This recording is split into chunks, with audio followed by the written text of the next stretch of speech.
Very very good morning to all my नादान परिंदों। कैसे हैं आप लोग? Good morning everyone. अगर ऑडियो वीडियो क्लियर है तो जल्दी से मुझे एक यस या थम्स अप दे दीजिए, फिर आज की क्लास को हम शुरू करेंगे। हेलो हेलो रेशमा, सान्या, मारुति, रीना, मोहिनी, कैसे हैं मेरे सारे नादान परिंदे? मैं बिल्कुल अच्छी हूँ बेटा, और आप लोगों की क्लास में आके मेरा दिल और गार्डन गार्डन हो जाता है। Hello hello Sudeep, good morning बेटा। Saika, Prashant, audio video clear है? चलिए ग्रेट।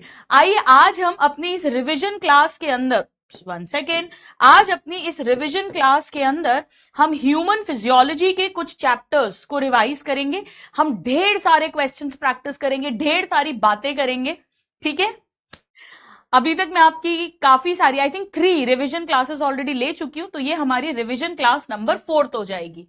तो जैसे कि हमारी परंपरा है कि हम हमेशा आशीर्वाद लेते हैं, तो मेरे सभी प्यारे नादान परिंदों के चेहरे पे स्माइल, आंखों में चमक, दिल में फुल पॉजिटिविटी, आइए स्टेथोस्कोप के नाम आशीर्वाद लेते हैं अपनी बायोलॉजी माता का, बायोलॉजी मैया का। बोलो बायोलॉजी मैया की जय हो। खूब खुशी खुशी पढ़ना है बेटा, घबराना नहीं है, डरना नहीं है। मैंने आपको एनसीईआरटी के सारे चैप्टर्स की समरी करवा दी थी रिवीजन क्लास 1 के अंदर, सारे चैप्टर्स की समरी। फिर सेकेंड रिवीजन क्लास के अंदर हमने पूरी बायोलॉजी, कंप्लीट बायोलॉजी के जितने भी यूनिट्स के पहले साइंटिस्ट और इंट्रो दिया है वो क्लास में कर लिया था। फिर हमने थर्ड रिवीजन क्लास के अंदर 2025 का कंप्लीट बायोलॉजी का पेपर सॉल्व किया था, और आज हम ह्यूमन फिजियोलॉजी के ढेर सारे क्वेश्चंस करेंगे। बहुत इंपॉर्टेंट यूनिट है, और ऐसे ही हम और भी क्वेश्चंस की भरपूर प्रैक्टिस करने वाले हैं। बेटा इन तीनों का जो पीडीएफ है वो मैंने टेलीग्राम चैनल पर भी आपको दे दिया था, टेलीग्राम चैनल पर पीडीएफ। और इनफैक्ट मैंने एनसीईआरटी की समरी वाला यकीन 3.0 बॉटनी का भी दे दिया है। तो टेलीग्राम चैनल पर मेरे बॉटनी, ज़ूलॉजी दोनों के एनसीईआरटी के समरी वाले पीडीएफ्स हैं, दोनों का इंट्रो वाला पीडीएफ है, और 2025 के पेपर का भी पीडीएफ शायद डाल दिया, नहीं डाला तो मैं भी डाल दूंगी, ठीक है। चलिए और थोड़ी सी हम बातें कर लेते हैं। मेरे प्यारे नादान परिंदों, कैसे हो आप लोग? पहले तो मुझे ये बताओ, कल यकीन 3.0 में क्लास ली थी, ढेर सारी बातें हुई उनके साथ में, वही सेम बातें थी कि डर लग रहा है, घबराहट हो रही है, प्रेशर फील हो रहा है, सिली मिस्टेक्स हो रही हैं, टेस्ट कैसे एनालिसिस करें, ये सारी बातें हमने ढेर सारी बातें की। अगर आपके पास एक्सेस हो तो यकीन 3.0 का कल वाला रिवीजन लेक्चर देख सकते हो। उसके अंदर मैंने पूरी प्लांट फिजियोलॉजी यानी फोटोसिंथेसिस, रेस्पिरेशन और प्लांट ग्रोथ एंड डेवलपमेंट के बेहतरीन अराउंड 60-65 क्वेश्चंस वहां पर उनको प्रैक्टिस करवाए थे, ठीक है। आप चाहो तो वो देख लेना। चलिए तो अब बताइए, बताओ बेटा कैसे हो आप लोग? मैं बिल्कुल अच्छी हूं। डर लग रहा है? डर लगना स्वाभाविक है, डर लगना बिल्कुल नेचुरल है।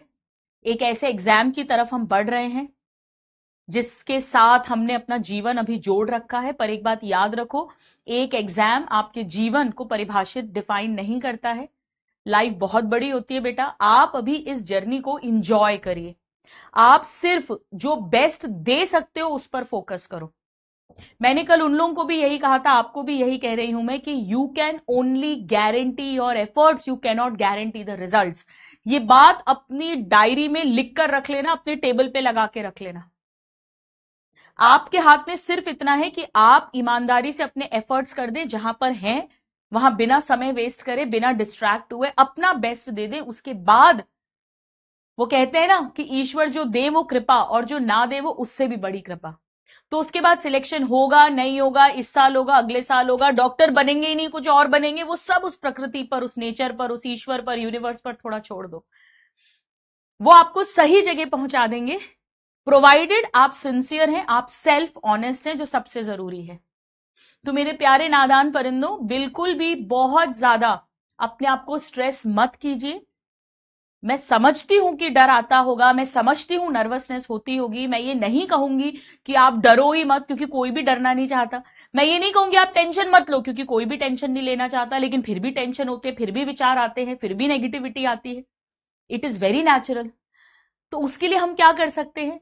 4x4 टेक्निक और नाम जप, मैंने आपको हमेशा कहा है, स्पेशली आखिरी के 1 महीने में बहुत बहुत बहुत जरूरी है। अगर कोई नए बच्चे मुझसे जुड़े हुए हैं तो मैं आपको बता दूं, 4x4 टेक्निक मेरे नाम से YT पे सर्च कर लेना आप, और नाम जप जिनको भी मानते हो उनका नाम 5 से 7 मिनट, राम राम राम राम राम राम, या राधा राधा राधा राधा, या कोई दूसरे धर्म के हैं आप, या किसी साकार को नहीं भी मानते हो तो ओम ओम ओम ओम, जो यूनिवर्सल साउंड है, इसका 5 to 7 मिनट्स दिन में 2 बार मिनिमम, कर सकते हो तो 3 बार जाप करना है। और 4x4 technique 5 to 7 times minimum 2 बार करना ही करना है। इसको मेरे कहने पर करके देखो, जब आप नीट के रिजल्ट सेलिब्रेशन पर मुझसे मिलने आओगे तो आप ये बात बोलोगे कि गुरुमा ने हमें जो कहा था उससे हमें बहुत फायदा हुआ।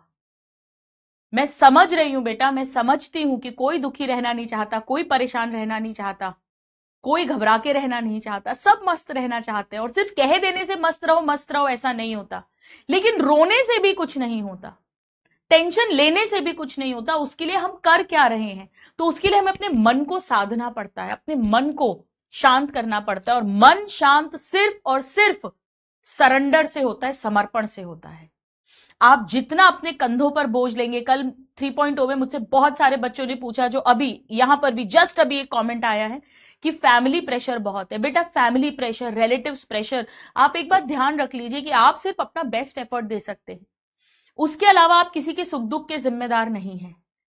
और आपकी फैमिली आपसे प्यार करती है, वो यही चाहेंगे कि आप अपना बेस्ट दीजिए। हाँ, कई बार मोटिवेट करने का तरीका थोड़ा डांटने का हो सकता है, हर घर में होता है, मेरे साथ भी था कि थोड़ा सा डांट के रखेंगे तो ओवर कॉन्फिडेंट नहीं होंगे, तो ऐसी सोच होती है, हमें उनके लिए नेगेटिव नहीं होना है, लेकिन उस चीज का प्रेशर हम नहीं ले सकते। हम सिर्फ ईमानदारी से एफर्ट ही तो कर सकते हैं ना भाई। आज हम डॉक्टर्स भी कोई सर्जरी करते हैं, कोई, मैं फॉर एग्जांपल आपको पता है इनफर्टिलिटी सुपर स्पेशलिस्ट हूं, तो मेरे पास कभी कोई IVF केस जब भी हम करते हैं, हम खुद ही बीटा HCG रिजल्ट का वेट कर रहे होते हैं, तो हमने अपना सारा काम कर दिया, उसके बाद तो हम ईश्वर के ही हाथ जोड़ते हैं ना, हम भी तो प्रार्थना करते हैं कि एम्ब्रियो इम्प्लांट हो जाए, चिपक जाए, प्रेगनेंसी पॉजिटिव आ जाए। तो उस एक लेवल के बाद में किसी के हाथ में कुछ भी नहीं होता है। तो प्लीज, इसीलिए मैं आपसे बार बार कह रही हूं, 4x4 टेक्निक नाम जप करिए। यही वो चीज है जो आपके प्रेशर्स को, नेगेटिविटी को कम कर सकती है। Surrender is the only solution, I am telling you, not just for this NEET exam but for your entire life. ये बात ध्यान रखिए आप। समर्पण के अलावा, सरेंडर के अलावा और कोई तरीका नहीं है। अपने कंधों पर अगर हम बोझ लेंगे तो एक ना एक प्रेशर हमेशा लाइफ में रहेगा, और अपन अपना बेस्ट भी नहीं कर पाएंगे उस स्ट्रेस में आके, टेंशन में आके।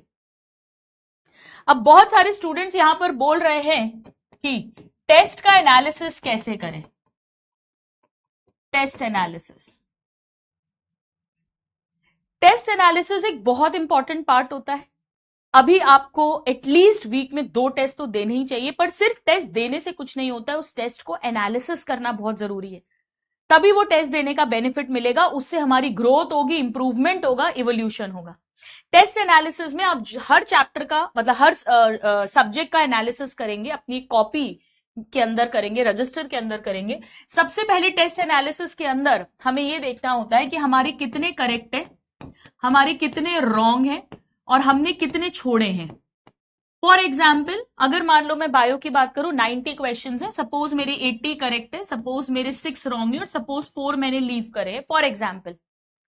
तो अब आपको ये एनालिसिस करना है, आपने पेपर लिया, बायो का फर्स्ट क्वेश्चन आया, आपका करेक्ट था। अब वो क्यों करेक्ट था? क्या वो आपको आता था, नोन था, या आपने उसमें तुक्का मारा था, या आपको कंफ्यूजन था पर आपने लगाया और वो सही हो गया। सेम ऐसे ही बेटा रॉन्ग के अंदर भी सेम 3 कैटेगरीज आएंगी, सेम 3 कैटेगरीज। तो अगर आपको आता था और आपका करेक्ट हुआ है तो ये तो बहुत बढ़िया बात है, पर अगर आपको कंफ्यूजन था या आपने तुक्का मारा था और वो करेक्ट हो गया, तो जरूरी नहीं नीट वाले दिन करेक्ट हो। तो आपको उस टॉपिक को हैंड टू हैंड लर्न करके पक्का करना है। सेम इसी तरह से जो रॉन्ग हुआ था, अगर आपको आता था फिर भी रॉन्ग हो गया, इसका मतलब अगेन आपको रिवीजन करना है। कंफ्यूजन था, रॉन्ग हो गया, तो भी रिवीजन करना है। तुक्का मारा था तो भी रिवीजन करना है। और जो आपने छोड़ा वो आपने क्यों छोड़ा? क्या आपको आता ही नहीं था, आपने कभी पढ़ा ही नहीं था, और फिर आपने छोड़ा तो आपने बहुत अच्छा किया बेटा, वेरी गुड। लेकिन अगर आपको कंफ्यूजन था और आपने छोड़ दिया था तो आपको उसको रिवाइज करना है। तो ये बहुत इंपॉर्टेंट होता है कि जब आप टेस्ट एनालिसिस करते हैं तो आपको 2 से 3 घंटे का टाइम लगेगा। टेस्ट एनालिसिस का ये एंड रिजल्ट होना चाहिए कि उस टेस्ट में जितने क्वेश्चंस आए हैं वो सारे क्वेश्चंस कॉन्सेप्ट के साथ हमको लर्न हो जाए अच्छे से, वो टॉपिक हमारा पक्का हो जाए, ताकि नेक्स्ट टाइम जब उस टॉपिक से क्वेश्चन आए तो हमारा गलत ना हो। एक चीज और इसमें इंपॉर्टेंट होती है, सिली मिस्टेक्स पर जो आप लोग बात करते हैं, सिली मिस्टेक्स। तो बहुत कॉमनली नीट के अंदर स्टूडेंट्स कहते हैं कि गुरुमा हमारी सिली मिस्टेक्स बहुत होती है। कितनों के साथ ऐसा होता है? बेटा ये जो सिली मिस्टेक्स है ना, मैं आपके साथ एग्री ही नहीं करूंगी, क्योंकि ये शब्द सिली कुछ होता ही नहीं है, इसे ब्लंडर मिस्टेक कहना चाहिए। सबसे पहले तो इसे सिली मिस्टेक कहकर हल्के में लेकर हंसकर उड़ाना छोड़ दीजिए। ये ब्लंडर है जो आपके जीवन में बवंडर ला सकता है। एक बार कोई टॉपिक आता ही नहीं है और उसका क्वेश्चन छोड़ दिया, उससे इतना दुख नहीं होगा, बजाय इसके कि आती हुई चीज गलती से गलत कर दी। बेटा कॉम्पिटेटिव एग्जाम है, गलती से भी गलत नहीं करना, इसी चीज की तो जिंदगी भर, मतलब पूरा 1 साल 2 साल प्रैक्टिस करनी होती है हमको। तो सिली मिस्टेक के लिए सबसे पहले इसका कारण ढूंढिए कि सिली मिस्टेक किस तरह की होती है आपकी। कुछ स्टूडेंट्स हैं जिनकी कैलकुलेशन में कॉमनली मिस्टेक्स होती है, कुछ हैं जिनकी ओएमआर शीट गलत भरती है, कुछ हैं जो ट्रू और फॉल्स नहीं देख पाते हैं, कुछ हैं जो एक वर्ड कोई मिस हो गया, अरे हमने ध्यान नहीं दिया, अरे फोटो सिस्टम 1 लिखा था यहाँ 2 होना चाहिए था, हमारा ध्यान नहीं गया, ऐसा कुछ कर देते हैं। तो आप देखिए, सबसे पहले बैठिए, एनालाइज करिए अपने दिमाग को कि कहां मेरी सिली मिस्टेक होती है, क्यों मेरी सिली मिस्टेक होती है, what is the reason behind it. क्योंकि जब तक कारण नहीं पता होगा, जब तक डायग्नोसिस नहीं बनेगा, तब तक बीमारी का ट्रीटमेंट नहीं होगा। और फिर उसके बाद आप उस पर वर्क अपॉन कीजिए। अगर कैलकुलेशन मिस्टेक्स होती है तो प्रैक्टिस बढ़ा दीजिए, डेली आधा घंटा एक्स्ट्रा क्वेश्चन प्रैक्टिस करिए। अगर ओएमआर शीट गलत भरते हैं, ऑनलाइन स्टूडेंट्स के साथ काफी कॉमनली ऐसा होता है, तो डेली 30-40 क्वेश्चंस ओएमआर पे प्रैक्टिस करिए। अगर आप ट्रू फॉल्स ये सब नहीं देख पाते हैं तो प्लीज लिखना शुरू करो। जहां पर भी क्वेश्चन आता है, मैंने पूरे साल प्रैक्टिस कराई है, जहां भी नॉट ट्रू दिया है, इनकरेक्ट दिया है, वहां बड़ा बड़ा साइड में प्रैक्टिस करो, फॉल्स लिखना है। जब भी क्वेश्चन करोगे, इवन ऑनलाइन क्लास में भी अभी मैं आपको क्वेश्चन प्रैक्टिस करवाऊंगी, तो आप अपने साथ एक पेज या रजिस्टर लेकर बैठिए रफ, और यहां जैसे इनकरेक्ट दिखा वहां पर लिख दिया फॉल्स। आदत बनाओ, अभी से बार बार ट्रेन करो। कीवर्ड्स को सर्कल करने की आदत डालिए, सर्कल या अंडरलाइन करने की आदत डालिए कीवर्ड्स को। और जैसा मैंने हमेशा सिखाया है आपको, वर्ड बाय वर्ड रीड करो, एक एक शब्द पढ़ो और पढ़ते पढ़ते समझते हुए उसको पढ़ो। Oxygen evolving complex of photo system 1, नहीं, ऑक्सीजन इवॉल्विंग कॉम्प्लेक्स तो फोटो सिस्टम 2 से रिलेटेड है, गलत हो गया, क्रॉस, फॉल्स। तो ऐसे करके वर्ड बाय वर्ड ये प्रैक्टिस करो। अभी भी 1 महीना है हमारे पास, हम बिल्कुल अपने माइंड को ट्रेन कर सकते हैं। एक बात याद रख लीजिए, कोई भी कॉम्पिटेटिव एग्जाम जो है it is all about training your mind. Mind, eye और हैंड कोऑर्डिनेशन का खेल होता है कॉम्पिटेटिव एग्जाम। आंखें क्वेश्चन रीड करती हैं, माइंड उसको अंडरस्टैंड करता है और हाथ आंसर टिक करते हैं। इन तीनों के कोऑर्डिनेशन में से कहीं भी अगर गड़बड़ हो जाती है तो वो क्वेश्चन रॉन्ग हो जाता है। We still have almost 1 month in hand and yes we can train our mind accordingly. ठीक है, जरा बताइए कौन स्टूडेंट क्या सिली मिस्टेक करता है, लिखकर भेजो यहां पर मुझे, और मैं फिर आपके क्वेश्चन सॉल्विंग शुरू करती हूं। आइए बेटा, सबसे पहले हम breathing and exchange of gases के कुछ क्वेश्चंस कर लेते हैं। ये रहा आपके लिए पहला क्वेश्चन और ये रहा आपका पोल। करिए स्टार्ट। करेंगे सब लोग ये प्रैक्टिस? हमेशा ऑल देख के ऑल मत लगाया करो बेटा, नन देख के नन मत लगाया करो, बोथ देख के बोथ मत लगाया करो। जहां जहां कमी है उसको करना पड़ेगा पूरा। रोने से कुछ नहीं होगा, शिकायत करने से कुछ नहीं होगा, करना पड़ेगा। At the tissue site, diffusion of CO2 into RBC and plasma is primarily driven by, बेटा टिश्यू पर CO2 ज्यादा होता है, देयर इज हाई CO2, और इसीलिए वो CO2 जो है वो आरबीसी के अंदर जाती है, H2CO3, फिर बाइकार्बोनेट आयंस, वो सारी कहानी होती है। तो टिश्यू पे CO2 कभी लो नहीं होती, टिश्यू पे O2 हाई नहीं होती, टिश्यू पे CO2 हाई होती है, high CO2 and low O2। So answer will be option C. 72% ने एकदम करेक्ट आंसरिंग की है, क्या बात है बेटा, बहुत बढ़िया, वेल डन वेल डन। करिए next question. Yes Sarika, Asia. In the alveoli, अब देखो मैं कैसे पढ़ती हूं, इन द एल्वियोलाई, तो मेरे दिमाग में एल्वियोलाई की पिक्चर आती है। Binding of CO2 to haemoglobin is favoured, नहीं, एल्वियोलाई में तो ऑक्सीजन ज्यादा है, वहां पर तो O2 जुड़ेगी हीमोग्लोबिन से, तो ये रॉन्ग हो गया, लो सीधे सीधे आंसर आ गया। PO2 is high in the alveoli and low in the tissue, बिल्कुल सही बात है। सो आंसर तो डायरेक्टली आ गया ऑप्शन डी। 62% ने एकदम करेक्ट आंसरिंग की है, बहुत बढ़िया बेटा, वेल डन, क्या बात है, well done. Next question on your screen, very good. Nikita, Harshita, yes, Lavi, Divya, मजे आ रहे हैं रिवीजन क्लासेस में? अच्छा, कितने बच्चों ने तीनों रिवीजन क्लासेस कंप्लीट कर ली हैं? जरा 3 लिखकर भेजो, यहां पे 3 लिखकर भेजो। In the tissue, low PO2, increased binding of CO2 to hemoglobin, जिसे बोहर इफेक्ट बोलते हैं। बोहर इफेक्ट के अंदर O2 लो होती है, CO2 हाई होती है, इसीलिए CO2 हीमोग्लोबिन के साथ जुड़ती है, बिल्कुल सही बात है। कार्बोनिक एनहाइड्रेज एंजाइम जो है, it ensures conversion of CO2 to carbonic acid, CO2 plus water से H2CO3 बनता है, बहुत रैपिडली बनेगा, क्रूशियल स्टेप है, तभी CO2 लोड करेगी इन द ब्लड। तो ये तो बिल्कुल करेक्ट है, both the statements are correct, 1 and 2 are correct, तो आंसर जरूर ये होना चाहिए, जरूर 3 रॉन्ग होना चाहिए। Delivery of 4 ml of CO2 by 100 ml of deoxygenated blood signifies release, नहीं बेटा, 5 ml CO2 था और 4 ml ऑक्सीजन था। Am I correct? बताइए कितने लोगों का ये आंसर है?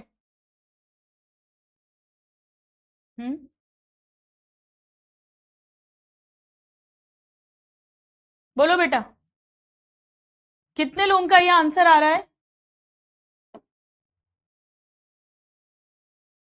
ऑक्सीजन कितना रिलीज होता है बताइए?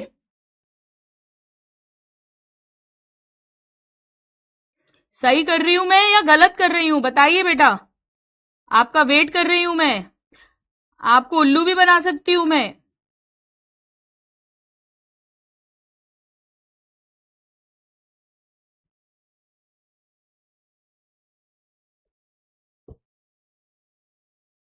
Hundred ml oxygenated blood 20 ml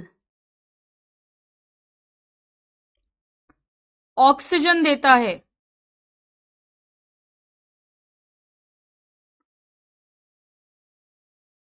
कहां गलती की है बताओ मेरे को, कहां गलती की है?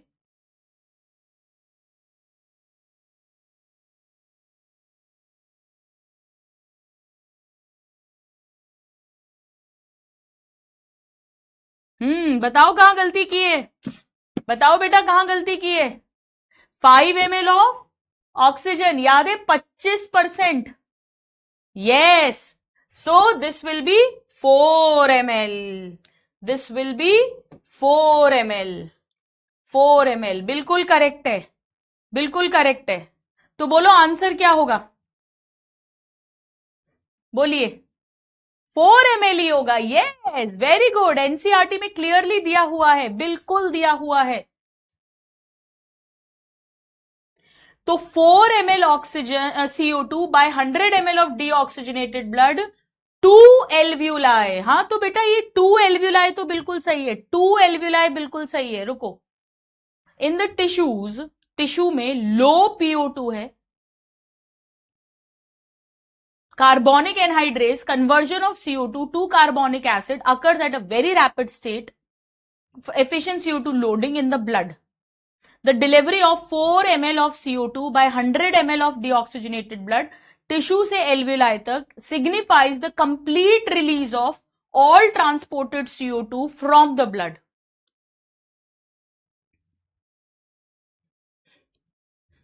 एक्चुअली आपसे इतना डिटेल पूछेंगे नहीं बेटा, आपसे इतना डिटेल पूछेंगे नहीं वैसे तो, है ना, ठीक है। एक्चुअली कंप्लीट रिलीज नहीं, कंप्लीट रिलीज नहीं होता, कंप्लीट रिलीज नहीं होता।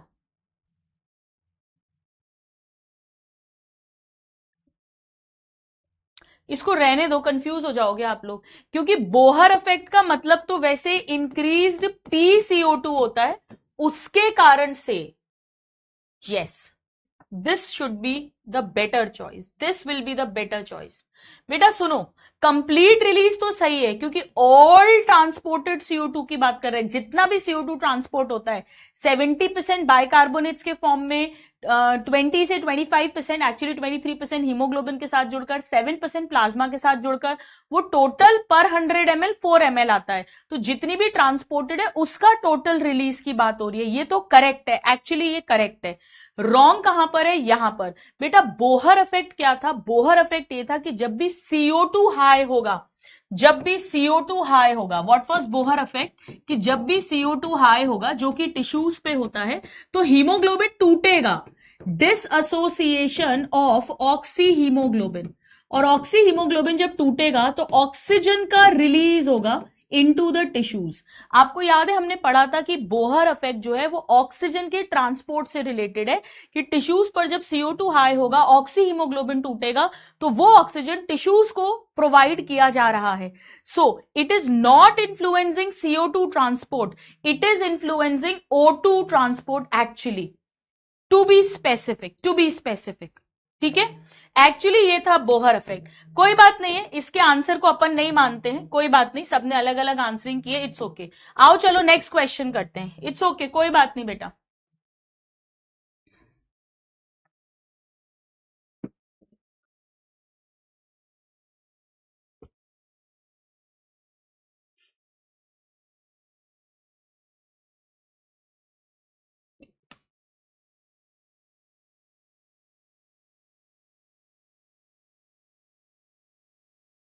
करिए बेटा, नेक्स्ट क्वेश्चन करिए।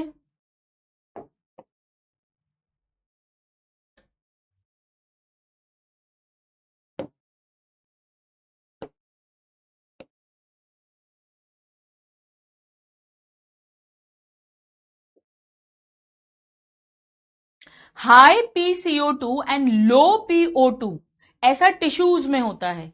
High PCO2 and low PO2 systemic यानी टिश्यूज में होता है। It promotes formation of carb amino haemoglobin. Tissues पे ऑक्सी हीमोग्लोबिन टूटता है और कार्ब अमीनो हीमोग्लोबिन बनता है। फर्स्ट स्टेटमेंट ट्रू है, फर्स्ट स्टेटमेंट ट्रू है, ये आंसर नहीं होगा। Dissociation of bicarbonate ions into CO2 and water is facilitated bye carbonic anhydrase, ये तो सही बात है। बेटा देखो, CO2 प्लस वाटर से बाइकार्बोनेट का फॉर्मेशन टिश्यूज में होगा और उल्टी गंगा बहेगी एल्व्यूलाई में, तो ये बिल्कुल सही बात है। Both are true statement. क्या सब लोग सी मान रहे हैं बेटा? 80% ने करेक्ट आंसरिंग की है, ये वेल डन, वेल डन, क्या बात है, बहुत बढ़िया बेटा, बहुत बढ़िया। आइए चलिए नेक्स्ट क्वेश्चन। बॉटनी वाला PDF भेज दूं? अच्छा भेज दूंगी, टेलीग्राम चैनल पे भेज दूंगी। कल प्लांट फिजियोलॉजी रिवाइज करवाई थी यकीन 3.0 में। यस, करो ट्राई।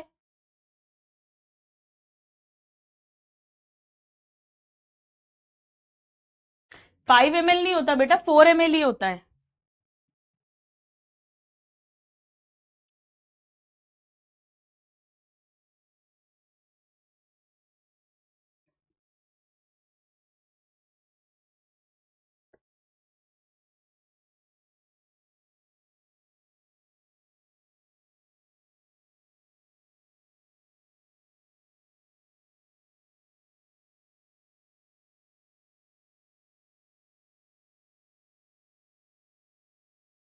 बेटा आई एम सॉरी, मैं 2.0 में नहीं डलवा सकती, क्योंकि वहां पे बॉटनी के टीचर्स अलग हैं, सर लोग हैं, तो ये सही नहीं है कि दूसरे बैच में बॉटनी जूलॉजी आए, है ना। तो मतलब मुझे लगता है एथिकली करेक्ट नहीं है, मुझे पता है किसी टीचर को कोई कभी प्रॉब्लम नहीं होती है, हम लोग सब एक टीम की तरह ही वर्क करते हैं, मैं टेलीग्राम चैनल पे डाल दूंगी, है ना।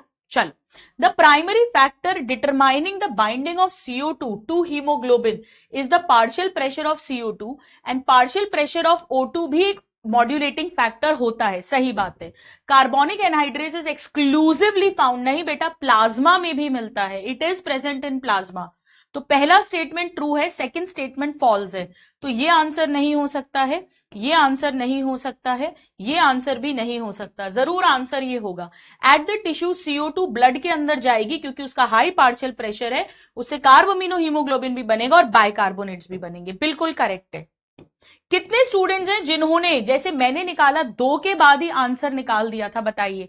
52% ने एकदम करेक्ट आंसरिंग की है, बहुत बढ़िया बेटा, बहुत बढ़िया, वेल डन। आ जाओ नेक्स्ट क्वेश्चन।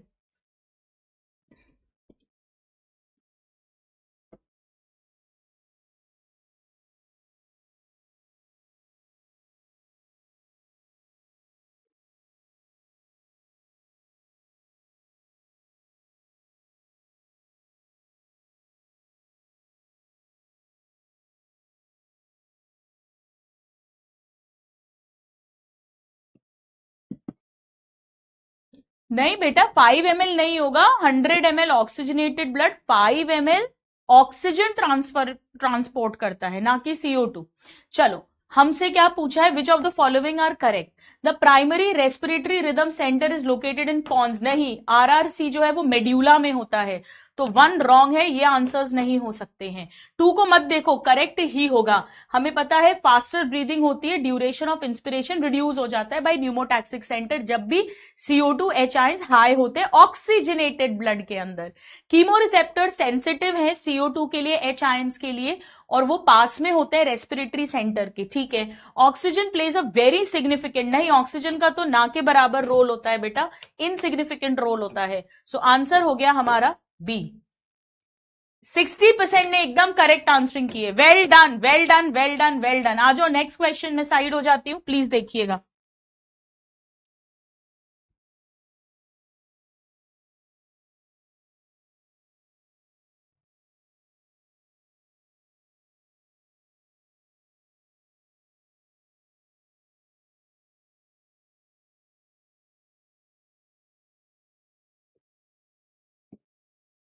बेटा 100 ml deoxygenated blood 4 ml CO2 from tissue to alveola ही लेके जाता है, वो करेक्ट बात थी। Pneumotaxic centre can alter the respiratory rate, बिल्कुल बिल्कुल, it increases the respiratory rate, हमें पता है, फास्टर एंड डीपर ब्रीदिंग होती है। Neural signal from pneumotaxic can reduce the duration of inspiration, बिल्कुल सही बात है। और इसीलिए बेटा that's why it can change the respiratory rate, because वो रिड्यूस कर देगा इंस्पिरेशन ड्यूरेशन। 82% ने एकदम करेक्ट आंसरिंग की है, वेरी गुड, वेरी गुड। आइए next question, yes next question.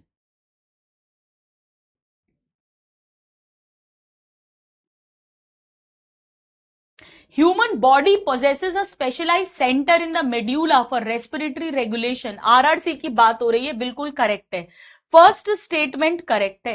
Receptor associated with aortic arch and carotid artery are involved in recognizing changes in O2 concentration, नहीं बेटा, ये increased CO2 and increased H ions को detect करते हैं in the oxygenated blood या arterial blood। याद आया सबको ये फंडा, कितने स्टूडेंट्स को याद आ रहा है। तो first is correct, second is incorrect, answer should be option C. 70% ने एकदम करेक्ट आंसरिंग कर दी है, क्या बात है, बहुत बढ़िया बेटा। चलो आ जाओ, एक और इजी सा क्वेश्चन, इजी तो नहीं, बढ़िया बढ़िया क्वेश्चंस हैं आपके लिए, मैं साइड हो रही हूं, आंसर करो। Yes Sumit, Suman,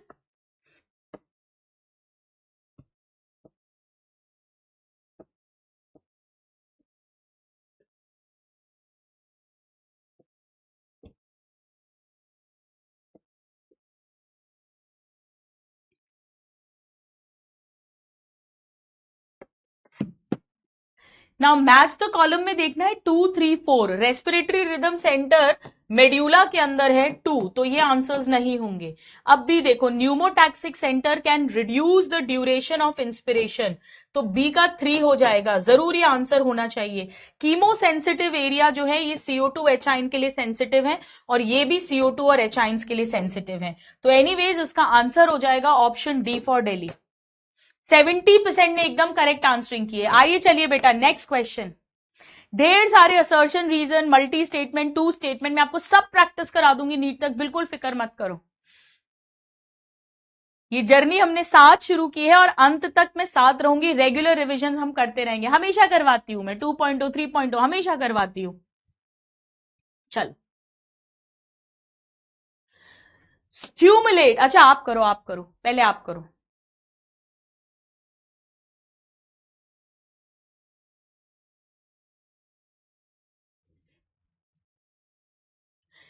decrease in H ion नहीं बेटा, increase in H ion, increase in H ion, तो 1 नहीं होगा, लो आंसर आ गया। सो इंक्रीज इन CO2 हो गया, O2 का कोई लेना देना नहीं है, और एक्यूमुलेशन यानी इंक्रीज इन एच आयंस हो गया। कितने स्टूडेंट्स ने ऐसे ही करा है जैसे मैंने करा है, और बस झट से देखकर आंसर लगा दिया। फर्स्ट देखकर ही कितने बच्चों ने आंसर निकाला है, जरा मी लिखकर भेजिए। 62% की एकदम करेक्ट है। बताइए कितने स्टूडेंट्स ने ऐसा करा है, बताओ मुझे। Yes Harshita, very good.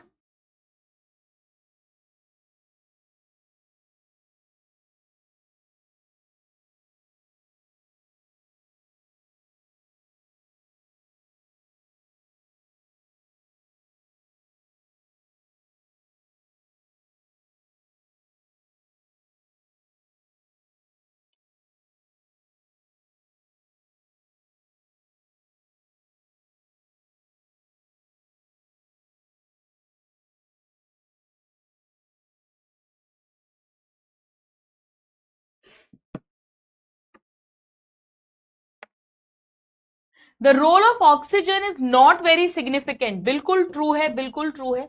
Chemo sensitive area is primarily sensitive to this and this, बिल्कुल सही बात है। और इसीलिए हम कह सकते हैं कि O2 का कोई रोल नहीं है, वो तो CO2 और उससे रिलेटेड है। 50% ने एकदम करेक्ट आंसरिंग की है। चलिए बेटा next question.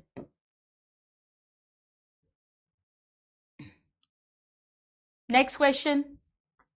Regulation of respiratory rhythm is primarily maintain by nervous system. बेटा आरआरसी, न्यूमोटैक्सिक, ये सब नर्वस सिस्टम है, बिल्कुल सही बात है। न्यूमोटैक्सिक डायरेक्टली इनिशिएट्स नहीं, ये सिर्फ मॉडरेट कर सकता है, आरआरसी को डायरेक्टली इनिशिएट नहीं कर सकता। तो statement 1 is correct and 2 is not correct. हालांकि केमिकल भी होता है, पर यहां पर ओनली नहीं लिखा, प्राइमरली बाय नर्वस लिखा है, यानी RRC. So answer best choice will be option C. 42% ने करेक्ट आंसरिंग की है। बेटा प्राइमरली नर्वस सिस्टम ही तो है आरआरसी और न्यूमोटैक्सिक सेंटर, और साथ में कीमो रेगुलेशन भी है, अयोटिक आर्च, कैरोटिड आर्टरी, वो एक अलग बात है। चलिए नेक्स्ट क्वेश्चन।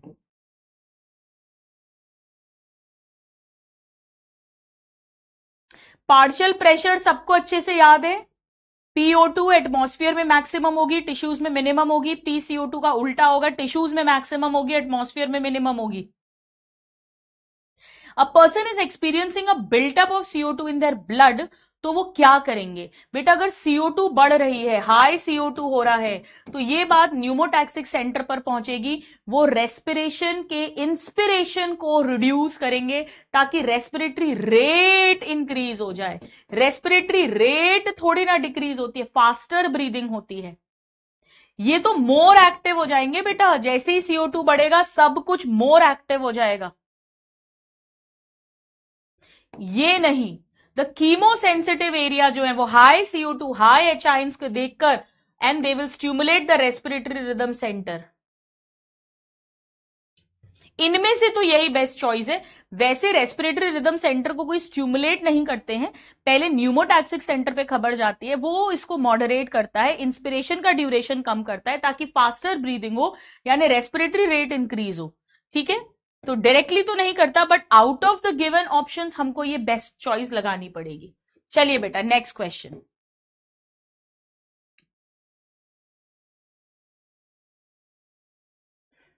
इंस्पिरेशन की ड्यूरेशन बोलते तो हम ए आंसर लगा देते। मैं फिर से बोलती हूं, सुन लो, चलो पहले क्वेश्चन कर लो फिर मैं बताती हूं। एक्चुअली आरआरसी को वो नहीं करते हैं, स्टिमुलेट नहीं करते हैं। आरआरसी का स्टिमुलेशन का यहाँ इतना सा मतलब है कि फास्टर ब्रीदिंग हो गई, ऐसा समझ लो, फास्टर ब्रीदिंग हो गई। बेटा इस क्वेश्चन के अंदर अगर मैं यहां पर ड्यूरेशन ऑफ इंस्पिरेशन लिख दूं तो ए बेटर चॉइस होगी, तो ए बेटर चॉइस होगी। कई बार ऐसा होता है कि दो ऑप्शंस हैं, दोनों करेक्ट है, हमें बेटर चूज करना है। चलिए, सो कीमोसेंसिटिव एरिया के बारे में ट्रू बताना है, कीमोसेंसिटिव एरिया के बारे में ट्रू बताना है, ठीक है बेटा। O2 के लिए तो कोई भी नहीं होता, CO2 के लिए एक्टिव होता है, तो 2 तो पक्का रॉन्ग है, 2 तो रॉन्ग है, और 3 पक्का करेक्ट है, ठीक है। It signals the respiratory rhythm centre to eliminate certain substances. बेटा आरआरसी एक्टिवेट होगा जिससे फास्टर ब्रीदिंग होगी, जिससे CO2 H आयंस, ये केमिकल्स फ्लश आउट होंगे।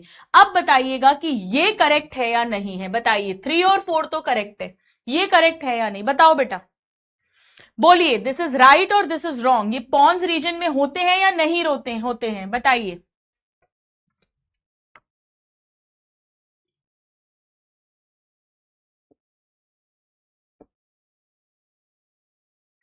कीमोसेंसिटिव एरियाज, बताइए राइट या रॉन्ग। मैं वेट कर रही हूं आपके आंसर्स का। सेंट्रल कीमो रिसेप्टर्स भी थे बेटा और पेरिफेरल कीमो रिसेप्टर्स भी थे। एनसीईआरटी में क्लियरली लिखा था कि ये कहां पर है।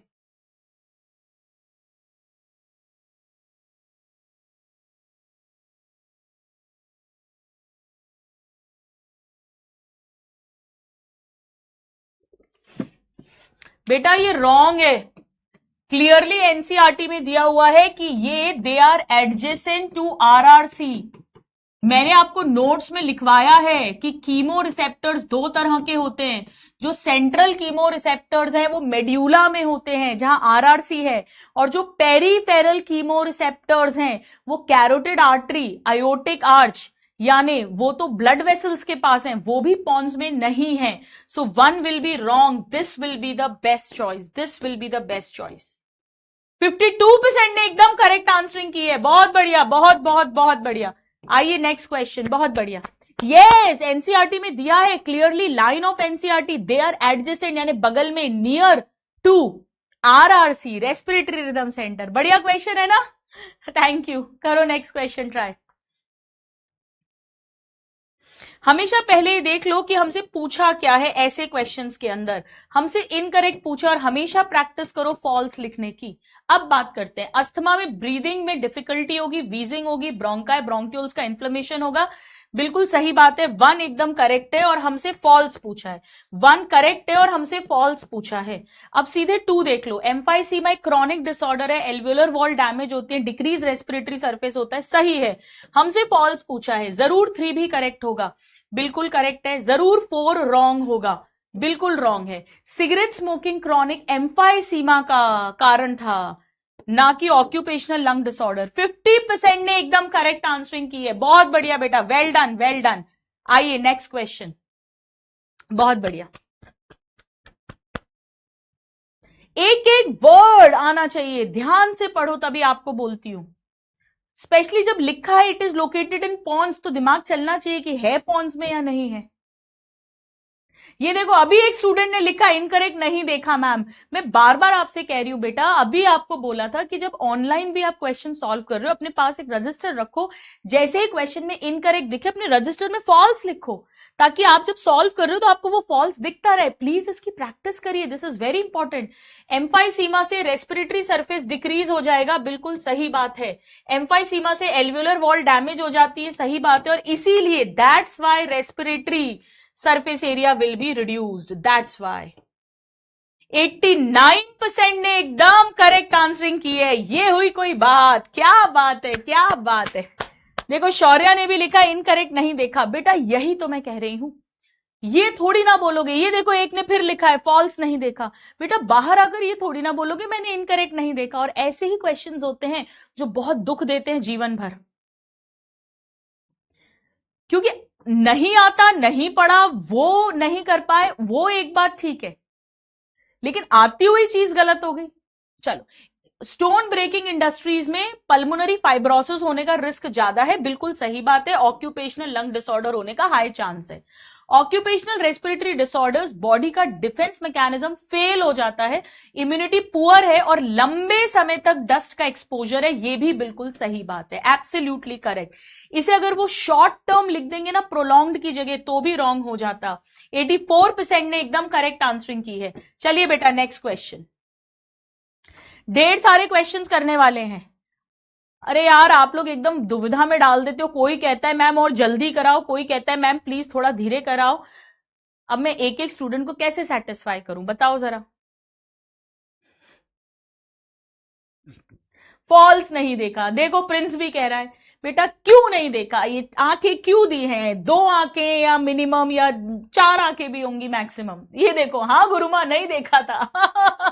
अब देखो, अब आदत बनाओ, फॉल्स लिखने की आदत बनाओ, लिखने की आदत बनाओ, देखो और देखते ही लिख लो, ये जरूरी है।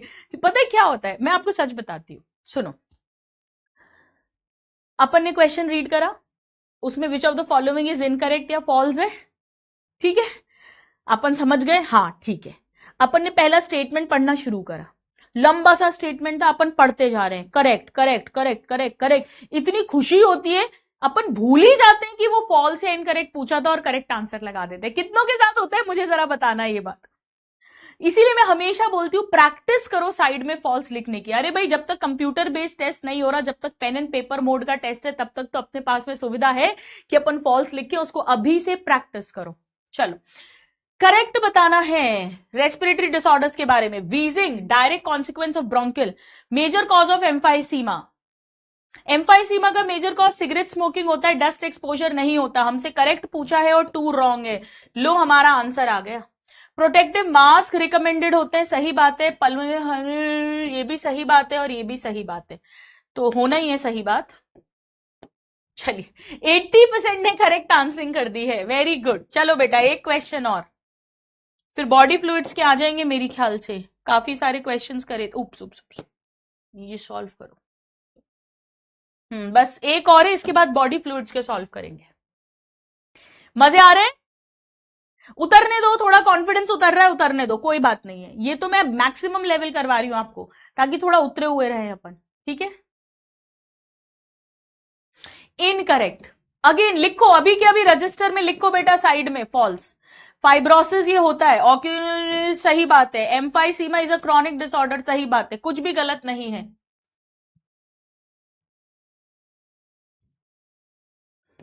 बिल्कुल सही बात है, क्रॉनिक सिगरेट स्मोकिंग से होता है। 72% ने सही आंसरिंग की है। आइए एक लास्ट क्वेश्चन ब्रीदिंग का, करो try. Yes all are correct. Coughing है, वीजिंग है। वैसे तो बेटा आपको बता दूं, वीजिंग अस्थमा का सिम्टम होता है, टिपिकल सिम्टम होता है। देखो ये कह रहे हैं कोई स्मोकिंग की हिस्ट्री नहीं है, अगर स्मोकिंग की हिस्ट्री नहीं है तो ये नहीं हो सकता है। और ये देखो एलर्जेंस की भी बात कर रहे हैं, हमने ह्यूमन हेल्थ एंड डिजीज में भी पढ़ा है कि ये एलर्जिक डिसऑर्डर होता है। और वैसे भी वीजिंग जो है ना बेटा, वो सीटी जैसी आवाज during breathing, it is typical symptom of asthma. 85% ने एकदम करेक्ट आंसरिंग की है। चलिए प्यारे नादान परिंदों, कहानी आगे बढ़ाते हैं और क्विकली आ जाते हैं बॉडी फ्लूइड्स चैप्टर पर। और ये रहा आपका पहला क्वेश्चन, करिए ट्राई।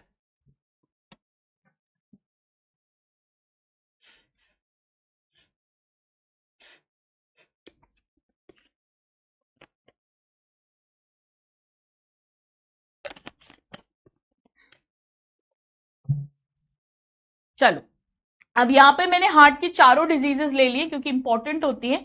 हमें पता है दिल धड़कना बंद कर देता है, उसे कार्डियक अरेस्ट बोलते हैं, तो बी का 3 है, ठीक है। नाउ हार्ट अटैक क्या होता है? देखो बेटा हार्ट फेलियर मतलब हार्ट फेल हो गया, नॉट पंपिंग इनफ ब्लड। और अटैक मतलब मसल्स डैमेज हुई है, बट हार्ट अभी भी कोशिश कर रहा है कार्डियक आउटपुट मेंटेन करने के लिए। तो हार्ट मसल डैमेज होगी, वो अटैक होगा, वो अटैक होगा। और हार्ट फेल मतलब इनफ ब्लड ही पंप नहीं कर रहा है, heart is not pumping enough blood. और एथेरोस्क्लेरोसिस मतलब ल्यूमन नैरो हो जाएगा। C2F2 याद है, calcium, C2F2 calcium, cholesterol, fat and fibrous tissue deposit होता है। सो आंसर हो गया 1। 70% ने करेक्ट आंसरिंग की है, बहुत बहुत बहुत बढ़िया, very good very good. Next question, quickly quickly quickly let's do it.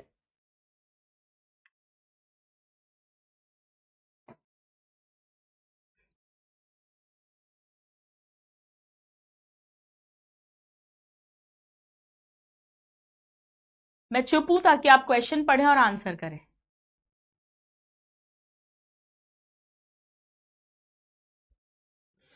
Sympathetic signals increase करते हैं हार्ट रेट और ये सब बिल्कुल सही बात है, और हमसे करेक्ट ही पूछा है और 1 करेक्ट है, तो ये आंसर नहीं होगा। Parasympathetic increase the speed of conduction of action potential, नहीं, पैरासिम्पैथेटिक सब कुछ डिक्रीज करता है, तो ये भी आंसर्स नहीं होंगे। लो, आंसर आ गया। हार्ट हमारा मायोजेनिक है और एड्रीनल मेड्यूला यानी एड्रेनलिन नॉर एड्रेनलिन इंक्रीज करते हैं। कितने स्टूडेंट्स हैं जरा मी लिखकर भेजो जिन्होंने मेरी तरह से सॉल्व करा है और 2 स्टेटमेंट रीड करके आंसर निकाला था, जरा मी लिखकर भेजो बेटा, मी लिखकर भेजिए। चलिए नेक्स्ट क्वेश्चन, नेक्स्ट क्वेश्चन बताओ मुझे।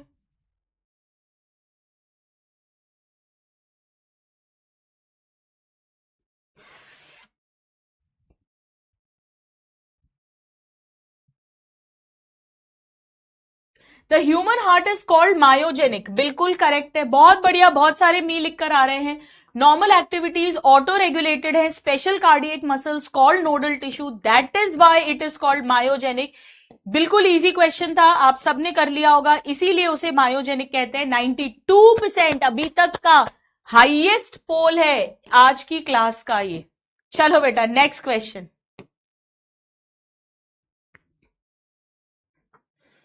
वेरी गुड, जितने लोग मी लिखकर भेज रहे हैं वेल डन, सही जा रहे हो, लगे रहो मुन्ना भाई।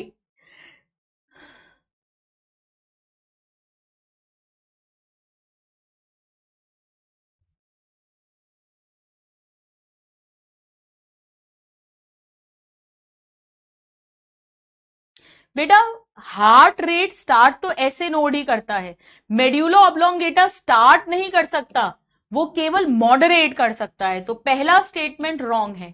हाँ, ANS autonomic nervous system sympathetic parasympathetic के थ्रू जरूर हम उसे रेगुलेट कर सकते हैं, तो first is wrong and second is correct. आइए देखें। ओ आप लोग फंस गए। अरे बेटा हार्ट रेट की बात हो रही है, heart beat, heart beat SA node is the pacemaker. NCERT में क्लियरली लिखा है, मैंने क्लियरली क्लास में पढ़ा है, मेड्यूला ऑब्लोंगेटा में जो कार्डियक सेंटर है वो केवल हार्ट रेट इंक्रीज या डिक्रीज कर सकता है, स्टार्ट नहीं कर सकता। पलटू जनता पलटो मत, पलटू जनता पलटो मत। करिए नेक्स्ट क्वेश्चन।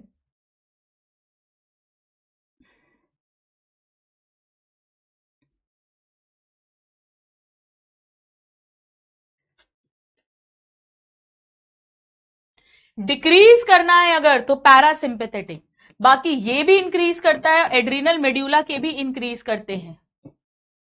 95% ने करेक्ट आंसरिंग की है, वेल डन वेल डन, बहुत बहुत बहुत बढ़िया बेटा, बहुत बढ़िया। Next question, very good. Yes, Shruti, Anjali, Mamta, Dolly, Anuj, Vivek, Rekha, Satyam, Riya, Nancy, क्या बात है। इंक्रीज, सिंपैथेटिक इंक्रीज करता है, एड्रीनल मेड्यूला इंक्रीज करता है, पैरासिंपैथेटिक डिक्रीज करेगा बेटा। नोडल टिश्यू तो रेगुलेट करके रखता है, इंक्रीज डिक्रीज नहीं, एक बेसिक रखता है जो होती है। सो बेस्ट चॉइस, 80% ने करेक्ट आंसरिंग की है। चलिए बेटा next question. Yes, Sufiya, Gurdayal, Geetanjali, Sneha, Simi, Tanvi.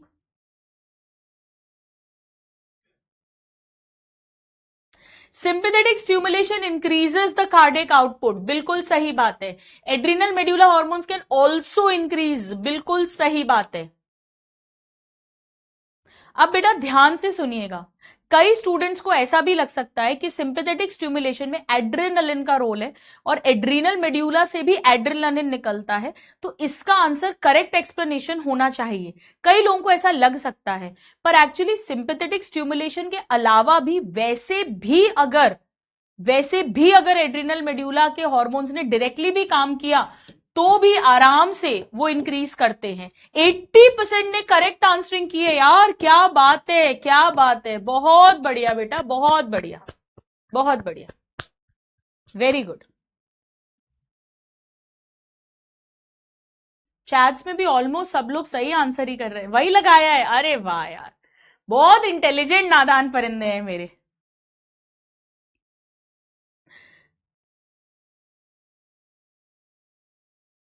ये कह रहे हैं कि मेड्यूला के अंदर जो न्यूरल रेगुलेशन है वो कार्डियक फंक्शन को मॉडरेट करता है, यानी इंक्रीज डिक्रीज कर सकता है, इनिशिएट नहीं कर सकता है।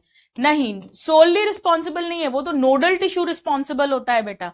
It can adjust but cannot create, ये सही है। ओनली स्लो नहीं बोल सकते हैं, ओनली स्लो नहीं, it can increase, it can decrease.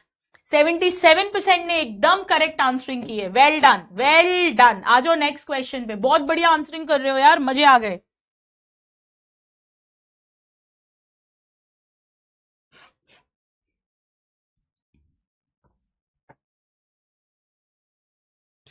Incorrect.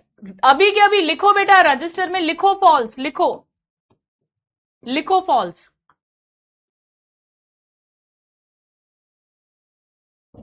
Medulla oblongata बेटा हाइंड ब्रेन का पार्ट है, और हाइंड ब्रेन मतलब ब्रेन, और ब्रेन और spinal cord central nervous system का पार्ट होते हैं, सेंट्रल नर्वस सिस्टम का। बाकी हॉर्मोन्स भी इंफ्लुएंस करते हैं और ऑटोनॉमिक नर्वस सिस्टम भी इंफ्लुएंस करता है बेटा। Brain and spinal cord are parts of central nervous system. 65% ने एकदम करेक्ट आंसरिंग भी की है। आइए नेक्स्ट क्वेश्चन। घबराओ मत, आराम से सॉल्व करो। 5-7 सेकेंड एक्स्ट्रा दे दो एक क्वेश्चन को अपने दिमाग में। चलो अभी बताती हूं, पहले सॉल्व कर लो।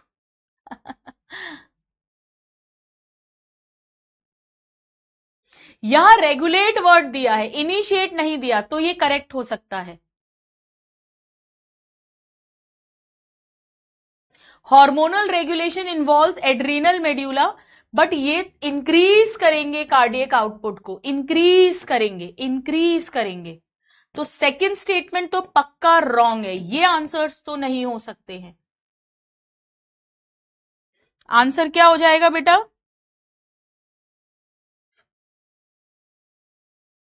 First correct and second wrong, ये आंसर हो जाएगा। B for Bombay, yes. 75% ने करेक्ट आंसरिंग की है। चलिए बेटा नेक्स्ट क्वेश्चन। ऑलमोस्ट सारे टॉपिक से आपके लिए क्वेश्चंस कवर करे हैं मैंने।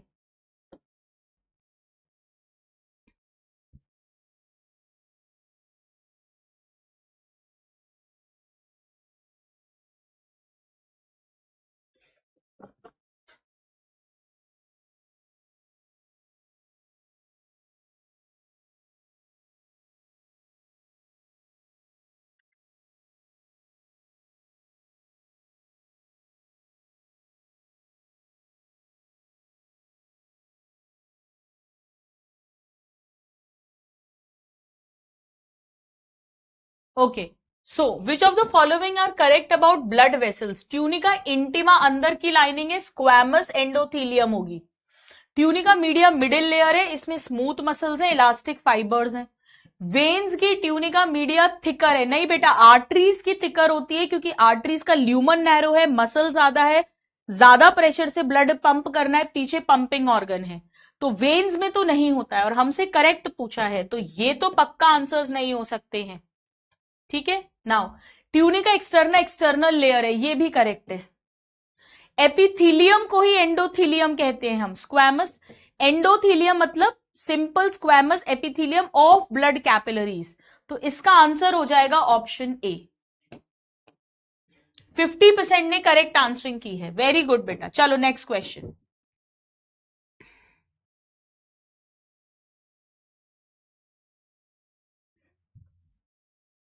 पल्मोनरी सर्कुलेशन कहां से शुरू होगा? राइट वेंट्रिकल से, फिर पल्मोनरी आर्टरी निकलेगी, डीऑक्सीजनेटेड ब्लड लंग्स तक जाएगा, फिर पल्मोनरी वेन्स लंग्स से लेफ्ट एट्रियम में आएंगी। तो राइट वेंट्रिकल में स्टार्ट होके लेफ्ट एट्रियम में एंड करेगा, बिल्कुल करेक्ट बात है। ये deoxygenated blood to the lungs लेके जाएगा, वहां ऑक्सीजनेशन होगा और इसको वापस रिटर्न करेगा हार्ट में। और इसीलिए इसीलिए बेटा राइट वेंट्रिकल से स्टार्ट होके हार्ट लंग्स में जाके और फिर लंग्स से वापस हार्ट में एंटर करेगा लेफ्ट एट्रियम में। बिल्कुल करेक्ट एक्सप्लेनेशन भी है। 82% ने करेक्ट आंसरिंग की है। बहुत बढ़िया बेटा, बहुत बढ़िया, well done, well done.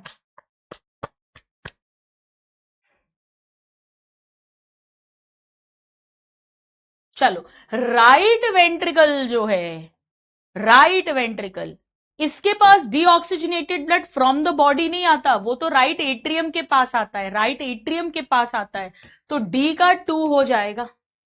Right ventricle जो है वो पल्मोनरी आर्टरी में डालेगा गंदा खून, यानी ए का 3 होगा, जरूरी आंसर होगा। Left ventricle oxygenated blood from through aorta to the body, और लेफ्ट एट्रियम में पल्मोनरी वेन्स के थ्रू ऑक्सीजनेटेड ब्लड आएगा, तो इसका आंसर हो जाएगा D for Delhi. Easy question था। 55% नहीं करेक्ट किया, क्यों भाई? इजी क्वेश्चन था ये तो। करो next question try.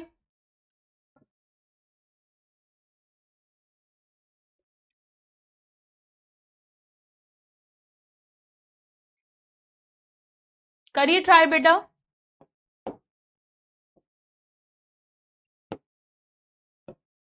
Systemic circulation में oxygenated blood from right ventricle, बेटा पहली बात ऑक्सीजनेटेड नहीं, लेफ्ट वेंट्रिकल से ऑक्सीजनेटेड ब्लड पूरी बॉडी में जाता है, तो पहला स्टेटमेंट तो रॉन्ग हो गया। कोरोनरी सर्कुलेटरी सिस्टम एक स्पेशल टाइप ब्लड वेसल्स है to and from cardiac musculature, ये बिल्कुल करेक्ट है। हार्ट से खून गंदा बाहर आना और हार्ट में अच्छा खून आना, वो कोरोनरी आर्टरी कोरोनरी वेन का काम है। 65% ने एकदम करेक्ट आंसरिंग की है। चलिए बेटा नेक्स्ट क्वेश्चन डायग्राम बेस्ड, करिए ट्राई।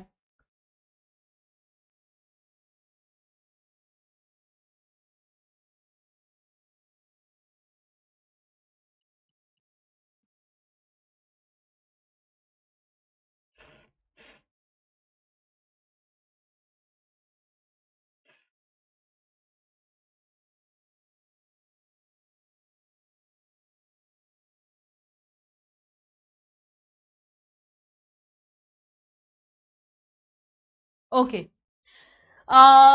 यहां पर A B C D E लिखा है, ये तो बेटा पल्मोनरी आर्टरी है, इसमें डीऑक्सीजनेटेड ब्लड होगा टू द लंग्स। ये आर्टरी, ये वेन है, वेन, ये आर्टरी है जिसका ल्यूमन नैरो है, ये वेन है, इट्स अ वेन, तो इसमें स्मूथ मसल्स थिनर होंगी और ये आर्टरी है इसमें थिकर होंगी, तो ये उल्टा लिखा हुआ है। हम्म ब्लड वेसल डी, डी ये है नॉर्मल वेन, सिस्टमिक वेन, ये नहीं, नहीं, ये तो गंदा खून लेके जाएगा राइट एट्रियम में। Systemic circulation originates from left ventricle, सही बात है, and goes to the tissues, बिल्कुल सही बात है। This will be the best choice, ये आंसर हो जाएगा। 55% ने करेक्ट आंसरिंग की है, वेल डन, वेल डन, बहुत बढ़िया, बहुत बढ़िया। आ जाओ next question. Next question,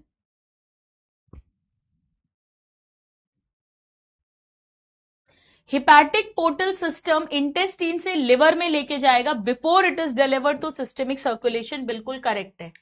harmful substances जो इंटेस्टीन से एब्जॉर्ब हुए हैं वो डायरेक्टली सारे बॉडी पार्ट्स में ना पहुंचे, बल्कि लिवर में डिटॉक्सिफिकेशन भी हो जाता है, और इसीलिए बेटा ये इंटेस्टीन से पहले लिवर में ऑफलोडिंग होगी before giving them into systemic circulation.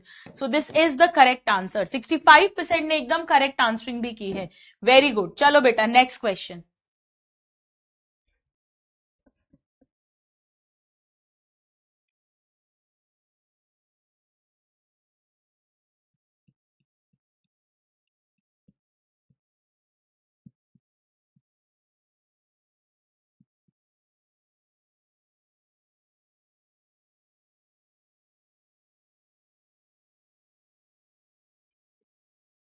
बेटा ये बोल रहे हैं रेड ब्लड सेल है लेफ्ट लेग में, लेफ्ट लेग में major pass through to reach capillary in the brain, उसको लेफ्ट लेग से जाना है। बेटा पैर से सबसे पहले हमारी इंफीरियर वेना केवा लेगी, ठीक है, फिर इंफीरियर वेना केवा उसको राइट एट्रियम में डालेगी, राइट एट्रियम से राइट वेंट्रिकल, और वहां से पल्मोनरी आर्टरी, फिर उसके बाद लंग्स में जाएगा, फिर पल्मोनरी वेन, फिर लेफ्ट एट्रियम, फिर लेफ्ट वेंट्रिकल, फिर अयोटा, फिर अयोटा से ब्रेन के लिए आर्टरी निकलेगी, वहां पहुंच जाएगा। 72% ने एकदम करेक्ट आंसरिंग की है, बहुत बढ़िया। चलिए नेक्स्ट क्वेश्चन।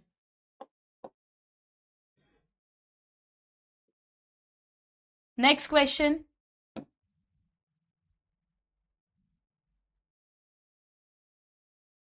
बेटा पैर से शुरू होगा तो वेने केवा, वेने केवा राइट एट्रियम, राइट एट्रियम से राइट वेंट्रिकल, क्या क्या गड़बड़ है? सही तो करा है मैंने। वंश कौन सा वाला क्वेश्चन चेक करूं बेटा, बताओ, मैं देख लूंगी अभी। इनकरेक्ट लिखो। कितने लोगों ने रजिस्टर में फॉल्स लिखा है, जरा मी लिखकर भेजिए। Systemic circulation provides O2 and other essential substances to tissues। बिल्कुल, लेफ्ट वेंट्रिकल से अयोटा अच्छा खून लेके निकलता है। वन करेक्ट है, पर हमसे फॉल्स पूछा है। Pulmonary artery carries deoxygenated blood away from the heart. बिल्कुल सही बात है, पर हमसे फॉल्स पूछा है। 3 मत देखो, सीधे 4 देखो।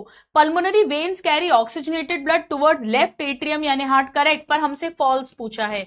जरूर 3 फॉल्स होगा। हेपैटिक सर्कुलेशन उल्टा लिखा है बेटा, फ्रॉम इंटेस्टीन टू लिवर, ना कि from liver to intestine.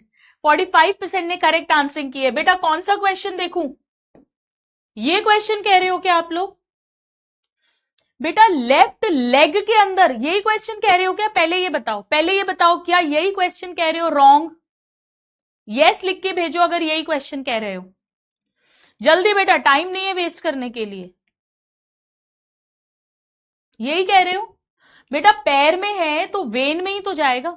When से right atrium, right ventricle, pulmonary artery, lungs, pulmonary veins, left atrium, left ventricle, aorta और फिर हार्ट में। नहीं नहीं, इसके पहले वाला, ये वाला कह रहे हो? अच्छा, portal system carries blood from intestine to liver before it is delivered to the systemic circulation. This arrangement ensures that harmful substances absorb from the intestine are directly circulated. नहीं नहीं नहीं, are not circulated, are not circulated. नहीं बेटा, इसका सी होगा। सही कह रहे हो आप लोग, इसका सी होगा। यही बोल रहे हो ना? This ensures that they are not circulated to all the parts. Not circulated. Reason is wrong. बिल्कुल, absolutely. Well done. बहुत बढ़िया, उसका सी होगा। बिल्कुल सही है। बाकी तो सब सही है, कहीं गलती तो नहीं की है गुरु माँ ने? चलो आओ नेक्स्ट क्वेश्चन। अरे हेलो, क्या हो गया? दोबारा शुरू करें? चल करो। बाकी तो सब सही है ना? आर्टरी वेन दोनों में ही 3 लेयर्स हैं। ट्यूनिका मीडिया मिडिल लेयर है जिसमें स्मूथ मसल्स और इलास्टिक फाइबर्स हैं। ये बात बिल्कुल करेक्ट है। ट्यूनिका मीडिया कंपैरेटिवली थिन है वेन्स में एंड ट्यूनिका एक्सटर्ना थिन है आर्टरीज में। बेटा मैंने बताया था कि इंटरना तो दोनों में सेम है, सिंपल स्क्वैमस एपिथेलियम, पर आर्टरी में मीडिया थिकर होती है जो वेन में कंपैरेटिवली थिन है, और उल्टा होता है, एक्सटर्ना थोड़ी थिन आर्टरीज में होती है और उसमें थिकर होती है। तो दोनों statements are absolutely correct, both are correct.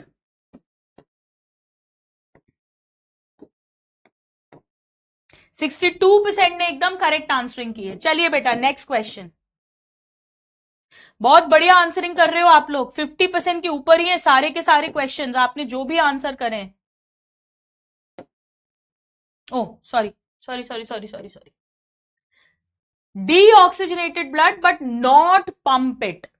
Deoxygenated blood आया पर पंप नहीं करा उसने। देखो इस पे तो ऑक्सीजनेटेड ब्लड आता है, इस पे ऑक्सीजनेटेड ब्लड आता है, तो ये तो हो ही नहीं सकता। इस पे डीऑक्सीजनेटेड ब्लड आता है, लेकिन ये उसको पल्मोनरी आर्टरी में पंप करता है। लंग्स के पास भी डीऑक्सीजनेटेड ब्लड आता है, वो उसे पंप नहीं करती, वो उसमें से CO2 एटमॉस्फेयर में फिकवा देती है एक्सेलेशन एक्सपायरेशन के थ्रू, और O2 उसमें ऐड करवा देती है। इसका आंसर हो जाएगा ऑप्शन सी। 55% ने एकदम करेक्ट आंसरिंग कर दी है। चलिए प्यारे प्यारे नादान परिंदों, आइए कहानी आगे बढ़ाते हैं। अरे लोकोमोशन मूवमेंट कैसे आ गया? मैंने एक्सक्रीटरी लगाया था। कोई नहीं, चलो आ जाओ बेटा, पहले लोकोमोशन एंड मूवमेंट के क्वेश्चन सॉल्व करते हैं। कोई बात नहीं, लो लोकोमोशन एंड मूवमेंट के क्वेश्चंस।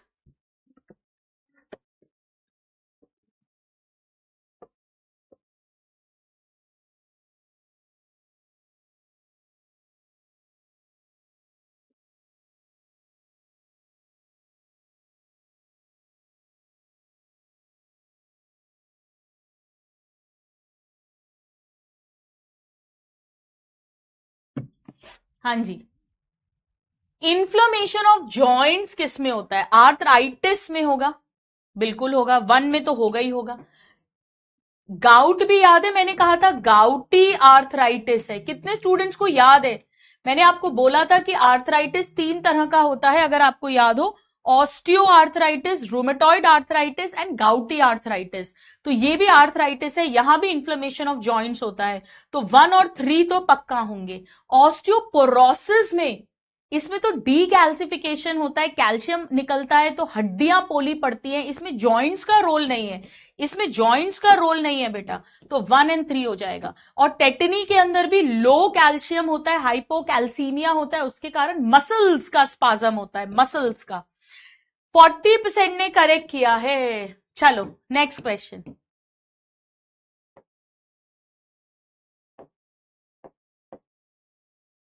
नेक्स्ट क्वेश्चन बेटा, टेटनी में मसल्स इन्वॉल्व है, ऑस्टियोपोरोसिस में हड्डी इन्वॉल्व है, गाउट्स और आर्थराइटिस में जॉइंट्स इन्वॉल्व है। क्लियर है? माइस्थीनिया ग्रेविस ऑटो इम्यून है, न्यूरोमस्कुलर जंक्शन अफेक्ट होता है, बिल्कुल सत्य वचन। इसमें फटीग, थिकनिंग, पैरालिसिस होती है, ये भी सही बात है, पर ये इसका कारण नहीं है, ये इसका सिम्टम है। This is not the reason, this is the लक्षण, द सिम्टम। हाँ, ऑटो इम्यून क्यों है? Because antibodies are formed by the immune system against the neuromuscular junction, that is the reason. ये तो सिम्टम है बेटा, ये तो लक्षण है कि क्या होता है इसमें, क्यों होता है नहीं है। Next question. चैट्स में तो सब लोग सही दे रहे हो यार, पोल में कैसे कम आया फिर? पलट गए हो? माइस्थीनिया ग्रेविस जो है, कहीं से भी शुरू कर लो यार। टेटनी मैंने लो कैल्शियम बताया है, बी का 1 हो गया। ऑस्टियोपोरोसिस, गाउट में यूरिक एसिड के क्रिस्टल्स जमा होते हैं, डी का 2 हो गया, लो आंसर आ गया। मस्कुलर डिस्ट्रॉफी जेनेटिक डिसऑर्डर था, माइस्थीनिया ग्रेविस ऑटो इम्यून था। और ऑस्टियोपोरोसिस में लो ईस्ट्रोजन या हाई पैराथायरॉइड हार्मोन के कारण से बोन से कैल्शियम निकलता है, डी कैल्सिफिकेशन होता है, बोन्स पोली हो जाती हैं, सॉफ्ट हो जाती हैं, पोरस हो जाती हैं, इजीली फ्रैक्चर्स हो सकते हैं। सबको याद आ रहा है या नहीं बेटा? एज रिलेटेड डिजीज कहा था क्योंकि फीमेल्स में मीनोपॉज के बाद जब लो ईस्ट्रोजन होता है तो ऑस्टियोपोरोसिस कॉमन है। 89% ने एकदम करेक्ट आंसरिंग की है। चलिए बेटा नेक्स्ट क्वेश्चन। नेक्स्ट क्वेश्चन, पूरी एनसीईआरटी से ही क्वेश्चंस आपके लिए बनाए हैं रिवीजन के लिए, कॉन्फिडेंस भी आए और गलतियां भी देख लें अपन। ऑस्टियोपोरोसिस एज रिलेटेड है, decrease level of estrogen and high level of parathyroid hormone इसका कॉमन कॉज है। फर्स्ट स्टेटमेंट बिल्कुल करेक्ट है। मस्कुलर डिस्ट्रॉफी ऑटो इम्यून नहीं है, माइस्थीनिया ग्रेविस ऑटो इम्यून है और मस्कुलर डिस्ट्रॉफी जेनेटिक है। ये बिल्कुल हमें रटा होना चाहिए, इस पे कई बार क्वेश्चन भी आए हुआ है, वैसे आपको याद होगा ही। 55% नहीं करेक्ट किया। जरा मी लिखकर भेजो कितने स्टूडेंट्स हैं जिन्होंने गलती से इसे माइस्थीनिया ग्रेविस समझ लिया, जरा बताइए कितने बच्चे हैं, बताइए बेटा। कितनों ने ये गलती से गलती कर दी, गलती से मिस्टेक हो गया?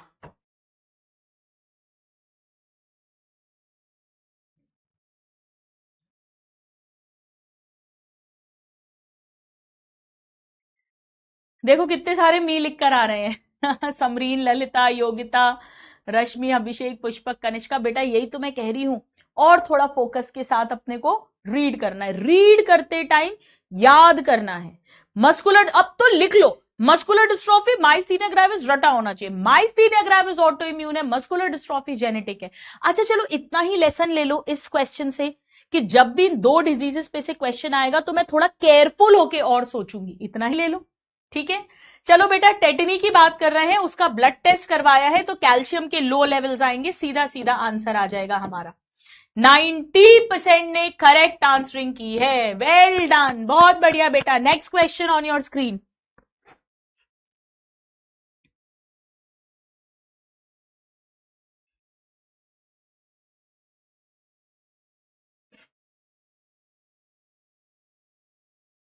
गाउट होता है यूरिक एसिड क्रिस्टल से, बाकी आपको कंफ्यूज करने के लिए बताया गया है। सीधा सीधा गाउट का पूछा है, 95% ने एकदम करेक्ट आंसरिंग की है। चलिए बेटा next question, well done well done. Yes, टोटका का दोस्त प्रभाकरन, रेखा, आदित्य, वेरी गुड। एनसीईआरटी की लाइंस पे से आपके लिए क्वेश्चंस बनाए हैं। जेनेटिक डिसऑर्डर जैसे ही आ गया बेटा मस्कुलर डिस्ट्रॉफी हो जाएगा। माइस्थीनिया ग्रेविस ऑटो इम्यून है, टेटनी तो मसल्स की है, और आर्थराइटिस इन्फ्लेमेशन ऑफ जॉइंट्स होता है। सो आंसर विल बी 2। 82% ने एकदम करेक्ट आंसरिंग की है। बहुत बढ़िया, बहुत बढ़िया, very good. Next question. Yes, फिर गड़बड़ कर दी सिमरन बेटा। मस्कुलर डिस्ट्रॉफी जेनेटिक है, माइस्थीनिया ग्रेविस ऑटो इम्यून है। एक एल्डरली वुमेन के हाई चांसेस होते हैं फ्रैक्चर के। बिल्कुल मैंने बताया, मीनोपॉजल वुमेन में फ्रैक्चर का रिस्क बहुत बढ़ जाता है। Osteoporosis, decrease bone mass, decrease estrogen level के कारण होती है, सही बात है। और इसीलिए बेटा दैट्स वाई एल्डरली वुमेन में, क्योंकि मीनोपॉज हो गया है, लो ईस्ट्रोजन लेवल है, ये रीजन है कि why they are having increase chances of fractures. 89% ने एकदम करेक्ट आंसरिंग की है। बहुत बढ़िया बेटा, बहुत अच्छी तैयारी चल रही है। जूलॉजी में तो फोड़ रहे हो तुम लोग यार, क्या बात है, क्या बात है। And I am very sure कि बाकी सब्जेक्ट्स में भी बहुत अच्छा कर रहे हो। रिजल्ट सेलिब्रेशन पर मिलने वाले हैं हम लोग।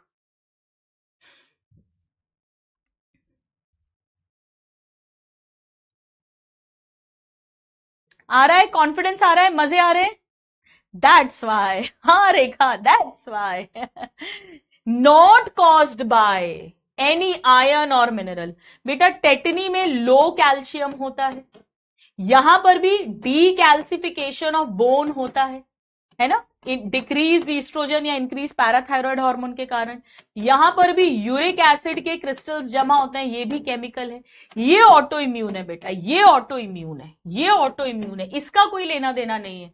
बाकी यूरिक एसिड, कैल्शियम, ये सब से रिलेटेड है। So not. 65% ने करेक्ट आंसरिंग की है, क्या बात है, बहुत बढ़िया। बेटा जो लोग इसका आंसर ये बता रहे हैं, बहुत सारे बच्चे चैट्स में डी भी लिख रहे हैं, ये फिर वही है जिन्होंने नॉट को याद नहीं रखा। इसलिए मैं बार बार बार बार कह रही हूं, नॉट को याद रखिए, नॉट को याद रखना है, इंपॉर्टेंट है। लिख लो, फॉल्स लिख लो, लिख लो, हिंदी में लिख लो उसका मतलब, कोई बात नहीं। मैं आपको एक बात जो कह रही थी, मैंने कहा फिर क्वेश्चन सॉल्व कर लो, अभी सुन लो, फिर भूल जाऊंगी, फिर निकल जाएगा दिमाग से। अपने दिमाग में एक बात सेट कर लीजिए और उसी के अकॉर्डिंग अपने दिमाग को आने वाले 20-25 डेज में ट्रेन करिए कि मेरा भले ही एक या दो क्वेश्चंस छूट जाए नीट के एग्जाम में, पर जो करूंगा या करूंगी वो सही करूंगी। आपकी अगर सिली मिस्टेक्स बहुत ज्यादा होती हैं तो आप 10 सेकेंड्स 5 सेकेंड्स एक्स्ट्रा दो एक क्वेश्चन को, उसको ढंग से रीड करो। आती हुई चीजें गलत नहीं होनी चाहिए, वो जिंदगी में काश मैंने सही कर दिया होता बहुत दर्द देता है, वो रिग्रेट नहीं होना चाहिए। तो अपने आप को ट्रेन करिए कि भले ही दो क्वेश्चन छोड़ दूं पर जो करूंगा वो सही करूंगा। This is very important. Gout is the inflammation of joints due to accumulation of uric acid crystal. सत्य वचन, सत्य वचन। आर्थराइटिस इन्फ्लेमेशन ऑफ जॉइंट्स है, बिल्कुल सही बात है। इसमें rheumatoid arthritis, osteo arthritis, गाउटी arthritis, ये सभी आ जाएंगे। 94% ने बिल्कुल करेक्ट आंसरिंग की है। बहुत बढ़िया बेटा, बहुत बढ़िया, very good.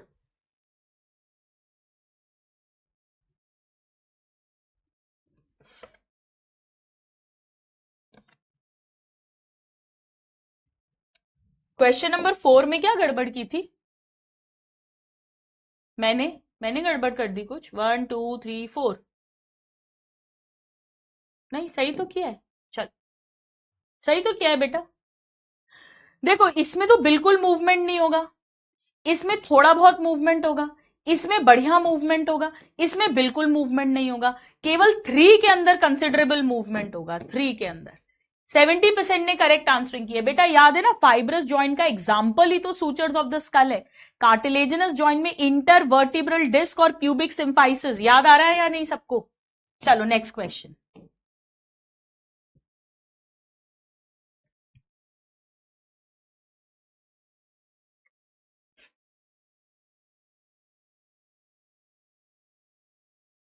Joint between adjacent vertebrae से लिमिटेड मूवमेंट्स होते हैं, अभी अभी मैंने बताया कार्टिलेजिनस जॉइंट होता है।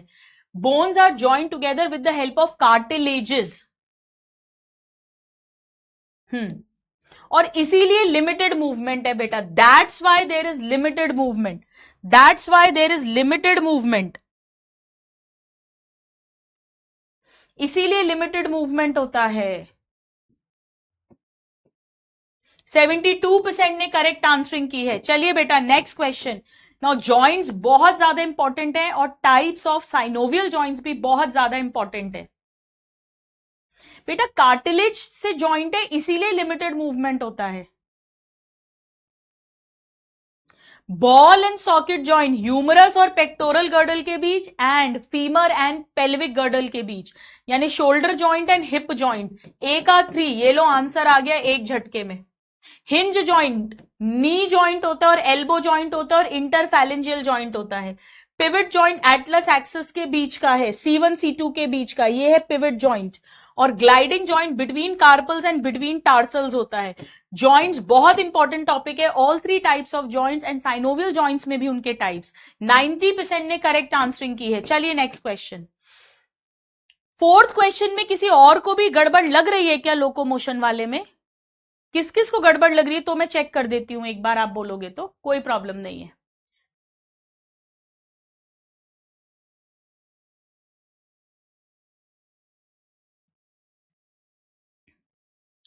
बेटा बिल्कुल करेक्ट है। फाइब्रस जॉइंट्स का एग्जांपल फ्लैट स्कल्स बोन्स हैं, जॉइंट है एंड टू एंड, बिल्कुल सही बात है, बिल्कुल सही बात है। और ये एनसीईआरटी की लाइन है कि जॉइंट फल्क्रम की तरह एक्ट करते हैं और मसल्स जो है they are use to carry out the movement.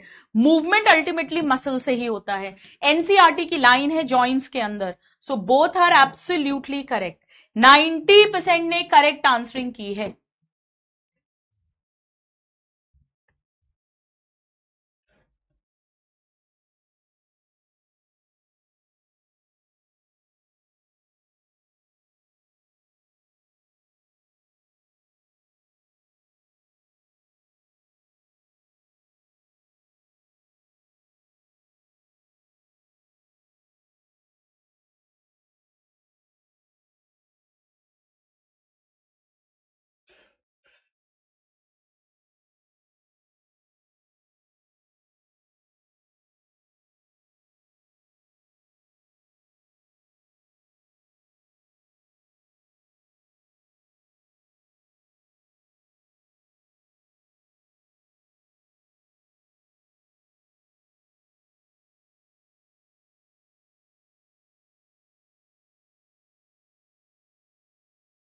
हाँ जी। अ जॉइंट एक प्लेन है, जैसे गेट खुलता बंद होता है, जो नी पर भी मिलता है, that is a hinge joint. Hinge joint. 84% ने करेक्ट आंसरिंग की है। चलिए बेटा next question. Yes Kapil always positive, Jayashree, Nikita. The joint between carpal and metacarpal an example of dash which is an example of dash. बेटा कार्पल इधर है और metacarpal ये बात हो रही है, इसको हमने सैडल जॉइंट कहा था, सैडल जॉइंट। और it is a type of synovial joint. It is a saddle joint which is a type of synovial joint. 86% ने करेक्ट आंसरिंग की है। आओ चलो मैं देख लेती हूँ फोर्थ क्वेश्चन आप कौन सा बोल रहे हो। 1 2 3 4 ये वाला क्वेश्चन कह रहे हो बेटा? ये कह रहे हो?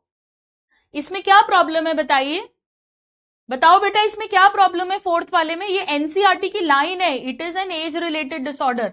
ये क्लास में मैंने बताया था, एनसीईआरटी की लाइन है कि क्योंकि ये ओल्ड एज विमेन में होती है इसीलिए इसको एज रिलेटेड डिसऑर्डर लिखा है। ऑस्टियो आर्थराइटिस भी एज रिलेटेड है मेल फीमेल सब में, और ऑस्टियोपोरोसिस भी एज रिलेटेड है स्पेशली फीमेल में। और decrease estrogen level is a common cause. इसके अलावा और भी कॉज होते हैं जैसे कि इंक्रीज्ड पैराथायरॉयड हार्मोन। तो करेक्ट तो है बेटा।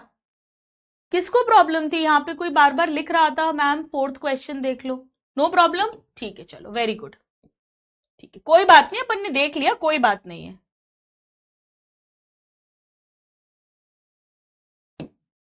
मेरे प्यारे प्यारे नादान परिंदे एकदम खुश रहने चाहिए, कोई प्रॉब्लम नहीं है। चलो बेटा नेक्स्ट क्वेश्चन करो ट्राई।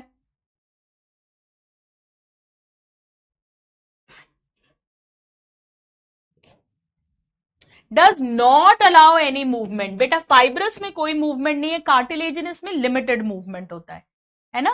ठीक है चलिए। 99% ने करेक्ट आंसरिंग की है। आज की क्लास का हाईएस्ट पोल वाला क्वेश्चन है ये। चलो नेक्स्ट क्वेश्चन, नेक्स्ट क्वेश्चन। अरे यार अब तुम लोग उलझाओ मत, अब इसका सेकंड स्टेटमेंट देख लो। अभी फर्स्ट स्टेटमेंट लिख रहे थे, फोर्थ क्वेश्चन का फर्स्ट स्टेटमेंट देख लो। हाँ, फिर की मत लो, गुरुमा के मजे मत लो। देखो, मजे ले लो, आपकी गुरुमा है, कोई बात नहीं है, लेकिन अभी टाइम वेस्ट हो जाएगा, इसलिए मजे मत लो, ठीक है। साइनोवियल जॉइंट से लोकोमोशन और बहुत सारे मूवमेंट्स होते हैं। सत्य वचन, सत्य वचन, सत्य वचन। फ्लूइड फिल्ड साइनोवियल कैविटी होती है जिससे बहुत बढ़िया मूवमेंट होता है, कंसिडरेबल मूवमेंट होता है। सही बात है बेटा, और इसीलिए इसीलिए वो लोकोमोशन में और मूवमेंट्स में हेल्प कर पाता है। बिल्कुल सही बात है। 90% ने एकदम करेक्ट आंसरिंग कर दी, 90% ने। सारे क्वेश्चन से सेटिस्फाई हो? कहीं कोई डाउट है पूछ लो मेरे से, मैं ले लूंगी दोबारा। आपके दिमाग में अब कोई डाउट कीड़ा नहीं रहना चाहिए बेटा, मैं ले लूंगी दोबारा, आपके लिए ही तो आई हूं रिवीजन करवाने, मैं ले लूंगी, ठीक है।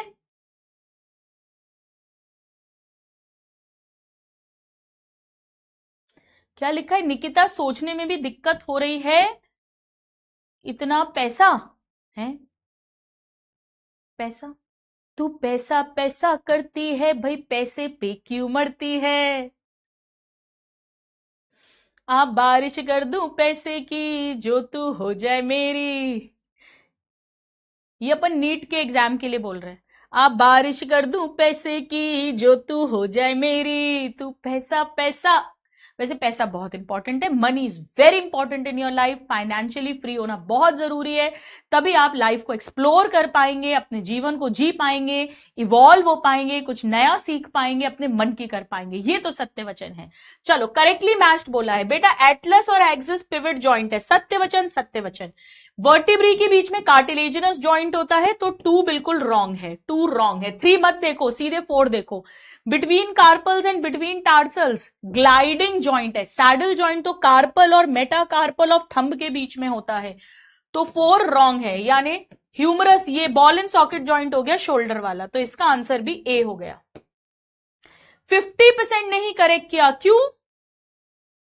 क्यों भाई, क्यों? कहां गलती की है? प्लीज देखो, प्लीज देखो कहां गलती की है, और आ जाओ अगले क्वेश्चन पर।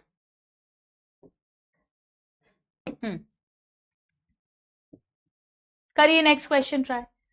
बेटा आप जो बार बार पूछ रहे हैं, एक स्टूडेंट, कितनी बार बेटा मैंने बताया आपको कि फोर्थ क्वेश्चन में वो मस्कुलर डिस्ट्रॉफी और माइस्थीनिया ग्रेविस दो अलग अलग बीमारियां हैं बेटा। माइस्थीनिया ग्रेविस ऑटो इम्यून है, मस्कुलर डिस्ट्रॉफी जेनेटिक है, ठीक है।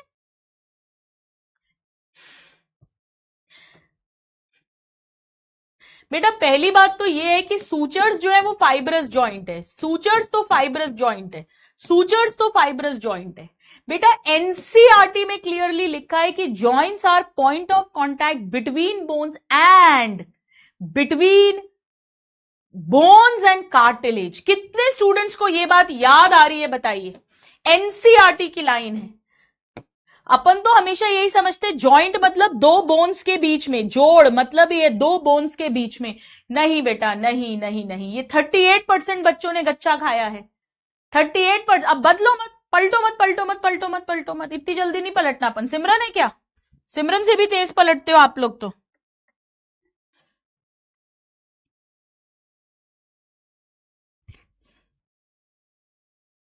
थोड़े से क्वेश्चंस और करा दूं क्या एक्सक्रीटरी सिस्टम के?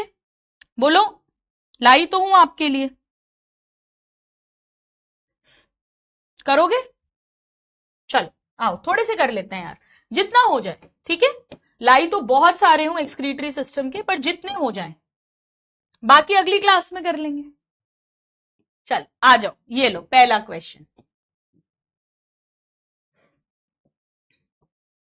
नो मैम, नहीं। क्यों बोल रहे हो नो? मैं तो चाहती हूं यस बोलो। मैं वो वाला गुंडा हूं जो चाहती हूं जो मैं बोलूं उसमें आप हाँ बोलो। कर लो नादान परिंदों, कर लो।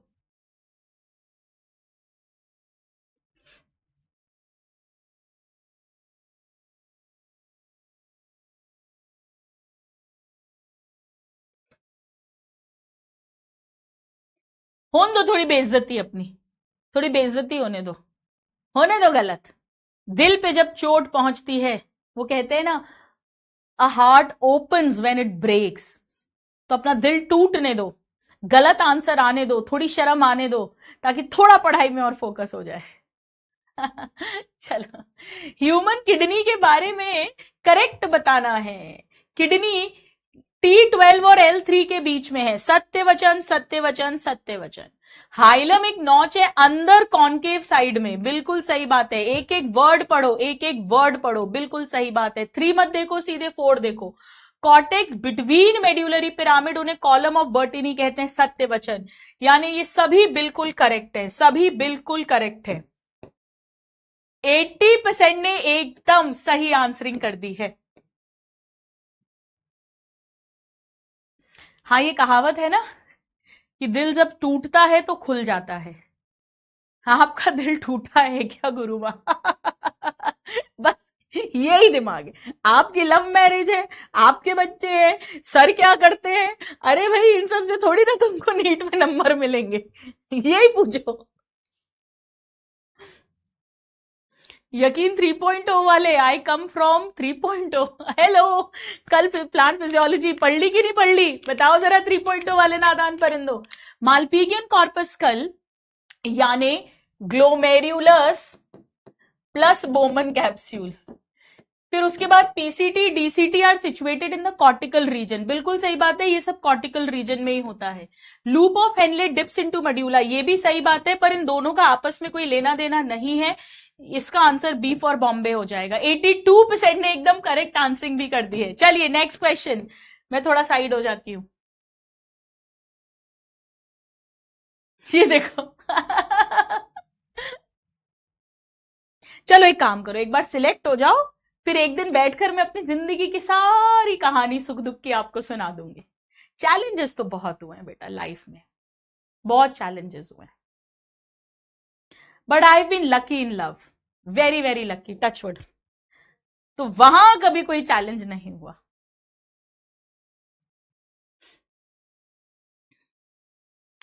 ऐसा समझ लो हम दोनों ने मिलकर बहुत चैलेंजेस फेस करे, मैंने और सर ने। पर सबकी लाइफ में होते हैं challenges, everybody has their own challenges. बेटा ऐसा कोई इंसान नहीं है जो सुख दुख की साइकिल से ना गुजरा हो, जिसके जीवन में कभी बहुत खराब वक्त, कभी बहुत अच्छा वक्त, कभी बीच का वक्त ना आया हो, जिसको कभी किसी अपनों से धोखा ना मिला हो, जिसको कभी कोई टेंशन ना मिला हो। अपन सब स्पेशली जिस जगह पर पैदा हुए हैं, जहां पर इतना सब फैमिली सिस्टम है, रिलेटिव्स का सिस्टम है, इतना एक्सप्लॉइटेशन का आसपास सिस्टम है, तो ये तो it's a part of the game, it's a part of the life. हाँ, नो नजर, need your blessings, thank you so much. चलो, सो ग्लोमेरुलस देखो, कहीं से भी शुरू कर लो। इसको रीनल कॉर्पस्कल या मालपीगियन बॉडी बोलते हैं, तो डी का 4 है। ठीक है, ये बात तो खत्म हो गई। अब ए का देख लो, ग्लोमेरुलस टफ्ट ऑफ कैपिलरीज है फॉर्म्ड बाय आफ्रेंट आर्टीरियोल, बिल्कुल सही बात है, आंसर तो आ गया। हेनलेज लूप यू शेप्ड नहीं है, हेयर पिन शेप्ड है, एक्चुअली हेयर पिन शेप्ड है, एक्चुअली हेयर पिन शेप्ड है। डीसीटी हाईली कॉइल्ड है आफ्टर लूप ऑफ हेनले। अब बेटा यहां आपको आंसर देना पड़ेगा out of the all, otherwise वो हेयर पिन शेप्ड है, एच से हेनले, एच से हेयर पिन शेप्ड, और वासा रेक्टा यू शेप्ड है, आपको बताया था। 65% ने करेक्ट आंसरिंग की है। चलिए बेटा नेक्स्ट क्वेश्चन। मैं आपको इसलिए बताई ये बात, इतनी बात भी जो मैंने बोली, कि आप ऐसा मत सोचो। देखो होता क्या है, जब हमारी लाइफ में कोई प्रॉब्लम आती है ना, हाँ सबके साथ ऐसा होता है, जब किसी की लाइफ में कोई प्रॉब्लम आती है ना, तो उसको ऐसा लगता है कि मैं दुनिया का सबसे अनलकी हूं, सारी प्रॉब्लम मेरे ही साथ है, सबसे बड़ी प्रॉब्लम मेरे ही साथ है। ये नेचुरल है and it happens with everybody. तो आप एक बात ध्यान रख लो, लिख कर रख लो, कि आपको जिसकी लाइफ परफेक्ट लगती है ना, कि यार क्या भगवान ने क्या जीवन दिया है, इसको तो सब कुछ दिया है, उसकी लाइफ में भी कुछ ना कुछ चैलेंज है, कुछ ना कुछ प्रॉब्लम है, ताकि हम वहां से सीखें, लर्निंग करें, इवॉल्व हो, आगे बढ़े। ये बात मुझे क्लास 7th में समझ में आ गई थी, और एक बार क्लास 9th में समझ में आई थी।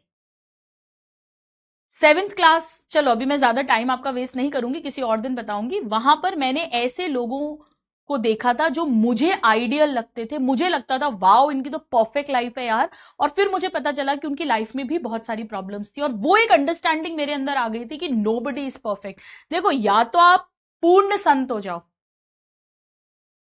या फिर आपके लाइफ में आप फिर कहीं ना कहीं सब अटके हुए हैं। Physical problem, mental problem, social problem, financial problem, कोई ना कोई कहीं ना कहीं अटका हुआ है। पर उसी बीच में हमें अपनी पॉजिटिविटी को रखना है, हमें हिम्मत नहीं हारनी है। मैं आपको अभी इसलिए बता रही हूं क्योंकि अभी आपका नीट आने वाला है, अभी आपका पूरा जीवन जो है वो पूरा नीट वे के ऊपर निर्भर आपने कर रखा है। ऐसा नहीं करना बेटा, अपना बेस्ट दो, बाकी ईश्वर पर छोड़ दो। मैं बार बार आपसे यही कहूंगी, life will take its own turn, life will make its own way. आपको बस सेल थ्रू करना है, आपको पॉजिटिव रहना है। और ऐसा मत सोचो कि यार सारे दुख, सारी टेंशन, सारी प्रॉब्लम्स मेरी लाइफ में, नहीं, सबकी लाइफ में है। बस कोई आपको रोता हुआ दिख रहा है और कोई आपको हंसता हुआ दिख रहा है, फर्क इतना सा है। जो हंसता हुआ दिख रहा है उसके अंदर भी कुछ ना कुछ गम है, और जो रोता हुआ दिख रहा है उसके जीवन में भी कुछ ना कुछ ऐसा है जहां से उसको चेहरे पे स्माइल आ सकती है। They are part of the same coin, एक सिक्के के दो पहलू हैं। रोते रोते हंसना सीखो, हंसते हंसते रोना, कहते हैं ना। तो एक सिक्के के जितना भी कट करोगे, हेड और टेल, दो एंड्स हमेशा रहेंगे। ऐसे ही लाइफ में अच्छे के साथ बुरा, बुरे के साथ अच्छा, पॉजिटिव के साथ नेगेटिव, नेगेटिव के साथ पॉजिटिव, ये चलता रहता है। इवन हमारे एटम, सेल, इसमें भी तो प्लस माइनस का खेल रहता है। तो ये कहानी चलती रहती है। इसीलिए प्लीज कभी भी अपने आप को, पता है, मैं आपको एक सच बात बोलूं, मुझे ऐसा फील होता है कि आजकल इतना ज्यादा यंग एज में भी छोटे छोटे बच्चे डिप्रेशन की बात क्यों करने लगे। मुझे ऐसा लगता है उसका एक बहुत बड़ा कारण है सोशल मीडिया पर जो फेकनेस हो गई है।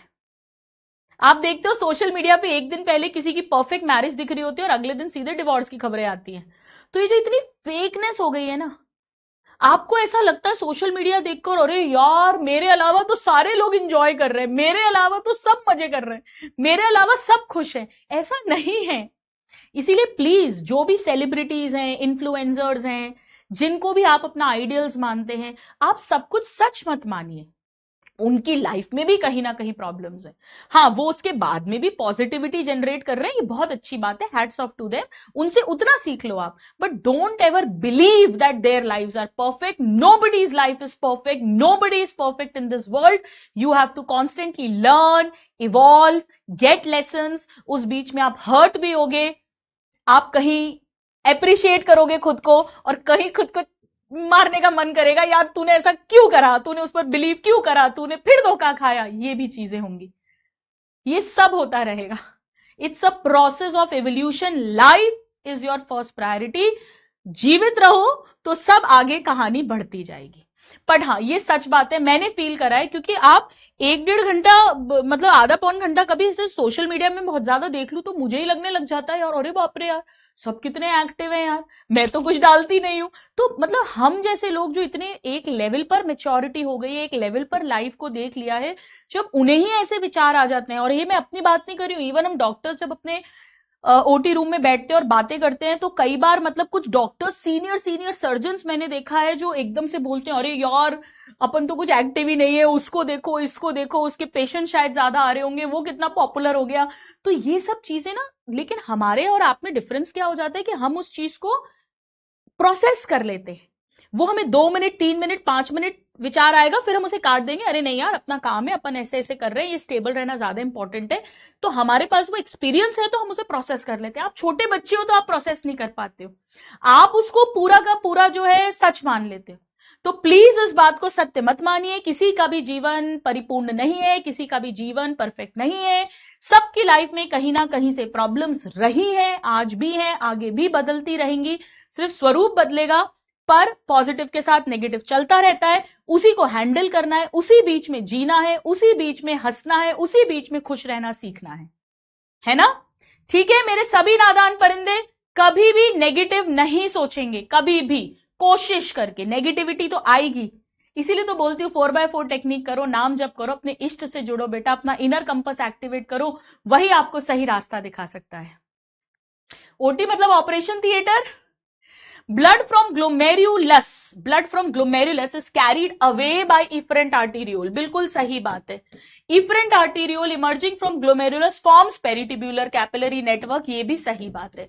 So both the statements are absolutely correct. आओ देखें, 85% ने करेक्ट आंसर किया है। आएगा बेटा, खुद पे गुस्सा तो बहुत आता है, खुद पे गुस्सा बहुत आता है, खुद पे गुस्सा आना भी चाहिए, कुछ गड़बड़ हो तो खुद पे गुस्सा आना चाहिए। मेरे हस्बैंड तो इतने ज्यादा, मतलब अगर उनसे कोई गलती होती है ना, वो तो खुद को इतना ज्यादा कोसेंगे थोड़ा टाइम तक, लेकिन उससे क्या होता है, उनके सबकॉन्शियस माइंड में इतना स्ट्रांगली वो चीज जाती है, he never repeats his mistake. लेकिन उसका ये मतलब नहीं है कि वो खुद को कोसना, मतलब वो सिर्फ उस बात को रिमेम्बरेंस में लाएंगे, उसको हंसी में नहीं उड़ा देंगे कि छोड़ो यार हो गया हो गया। वो उसके पीछे पड़ेंगे ताकि वो उसको अपने सिस्टम से निकाल दे, उस आदत को, उस वृत्ति को निकाल दे। ये मैंने उनसे सीखा है। ये नहीं कि अपन उसको भूल जाओ, लाइट ले लो, नहीं। पर इसका ये मतलब भी नहीं है कि अपन उससे पूरे डिप्रेशन में आ गए, डूब ही गए, नहीं यार, उसको प्रोसेस कर लिया, उससे लेसन ले लिया और फिर आगे बढ़ जाओ। ठीक है, सबका अपना अपना तरीका होता है प्रोसेस करने का। देखो, आपका अपना तरीका होगा, किसी दूसरे का उधार नहीं लेना। जीवन उधार लेकर नहीं जिया जाता है, ना पैसे का उधार लेकर जी सकते हो, ना विचारों का उधार ले सकते हो। सीख सकते हो, किसी से इंस्पायर हो सकते हो, किसी से कोई अच्छी बात है उसको ले सकते हो, बस। पर अल्टीमेट सिस्टम तो अपना खुद का ही होता है। Vasa recta is highly reduced in cortical nephrons, juxtamedullary के अंदर बहुत बढ़िया होती है। तो इसका आंसर 75% ने एकदम परफेक्ट दिया है। चलो आओ बेटा, नेक्स्ट क्वेश्चन करिए प्लीज। ओ यहां पे एबीसीडी, अच्छा नहीं, करेक्ट सीक्वेंस पूछा है कि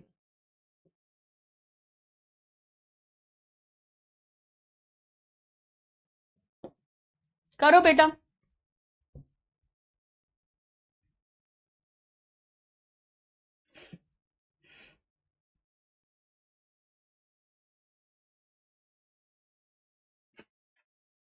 हम्म, तो correct sequence for passage of urine, इसका एक्चुअली इससे कोई लेना देना ही नहीं है।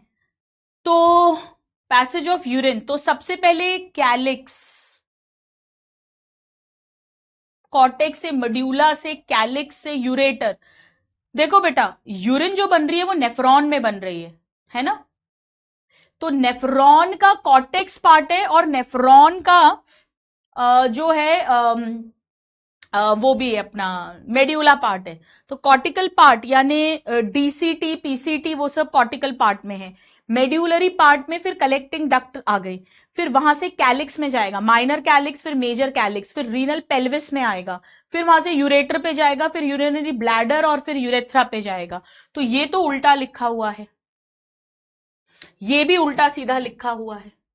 कैलिक्स से सीधे यूरेटर में नहीं जाता है, कैलिक्स से रीनल पेल्विस, वो जो ट्राइंगुलर एरिया था, पेल्विक एरिया था, फनल शेप्ड एरिया था, इनर टू हाइलम, और फिर यूरेटर में जाएगा। तो ये बेस्ट चॉइस हो जाएगी आउट ऑफ ऑल।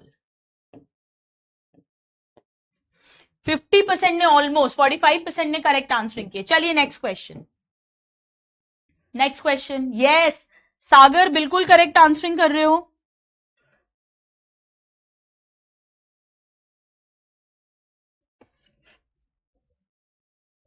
जक्स्टामेड्यूलरी नेफ्रॉन्स का लॉन्ग लूप ऑफ हेनले है, runs deep into the medulla, सही बात है। They play significant role in urine concentration, सही बात है। इसीलिए इनका long loop of Henle, that's why they have long loop of Henle, because they have a role to play in urine concentration. 82% ने एकदम करेक्ट आंसरिंग की है। Very good, very good. Yes, Khushboo, Unnati, रिपाम्पचीन, गुरदयाल, अनीशा, अनुज, ध्यान रख लेना, लिखो रजिस्टर में, आज से लिखने की आदत डालो। सिर्फ जूलॉजी में ही नहीं, बॉटनी में, फिजिक्स में, केमिस्ट्री में, जब भी कहीं भी क्वेश्चन करोगे पेपर पर लिखने की आदत बनाओ बेटा। Falls. Renal tubule begins with double walled cup shape structure, Bowman capsule, बिल्कुल सही बात है, इसके पहले ग्लोमेरुलस होता है, ये सही बात है, पर हमसे गलत बात पूछी गई है। Afferent arteriole is a fine branch of renal vein, बिल्कुल नहीं, रीनल आर्टरी की फाइन ब्रांच होती है, और हमसे फॉल्स ही पूछा गया है। The DCT of many nephrons open into renal pelvis, नहीं बेटा, DCT of many nephrons open into collecting duct, यानी कि 2 and 4, this should be the answer. Henle's loop में डिसेंडिंग और असेंडिंग लिम्ब होती है। 42% ने करेक्ट आंसरिंग कर दी है। चलिए आइए नेक्स्ट क्वेश्चन। रिपाम्पचीन, तुम तो कल भी थे क्लास में यार, यकीन 3.0 में कल भी तो थे आप क्लास में, दोनों बैच में। ऐसे काफी सारे 3 के बच्चे हैं आज। करो करो, ट्राई करो, next question. Yes, inner layer of kidney is a tough capsule. नहीं बेटा, टफ कैप्सूल तो आउटर लेयर होगी, सीधी सी बात है। तो पहला स्टेटमेंट रॉन्ग हो गया। Inner to hilum is a broad funnel shaped space called renal pelvis with projections called calyces. NCERT की लाइन है, एब्सोल्युटली करेक्ट। एनसीईआरटी की लाइन है, एब्सोल्युटली करेक्ट।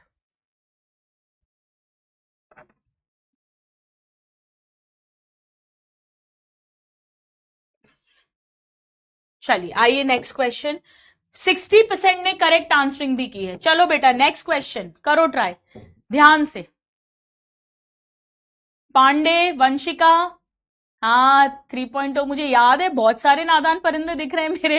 अथर्व, पल्लवी, पल्लव, निकिता, निकिता 4.0 से है। शिवांश 3.0 से। ओके बेटा, गॉड ब्लेस यू ऑल। हाँ रिपाम्पचीन तो याद है मुझे 3.0 से।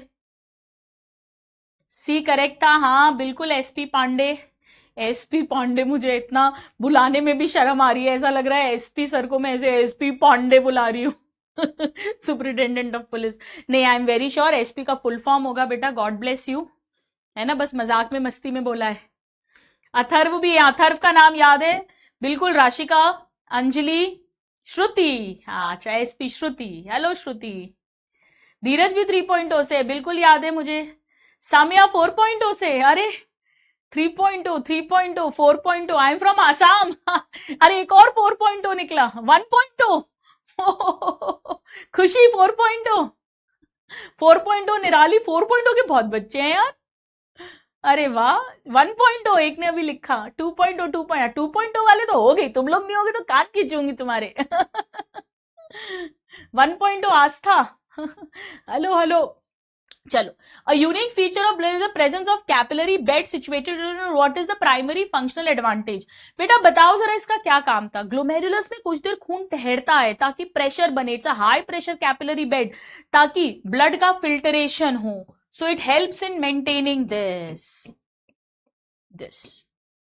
ये क्लास में लॉजिक के साथ समझाया था। 1.0 वफा, 2.0, 8.0, फिर मस्ती करने लग। मैं जेई वाला हूं तुषी।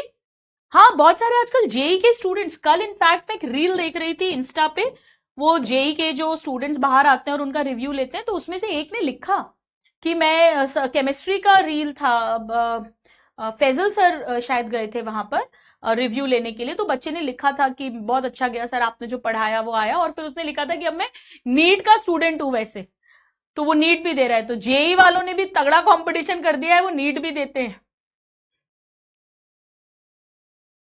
नबिन 3.0, 1.0, 4.0 वाले भी है यार। I am really surprised and very happy.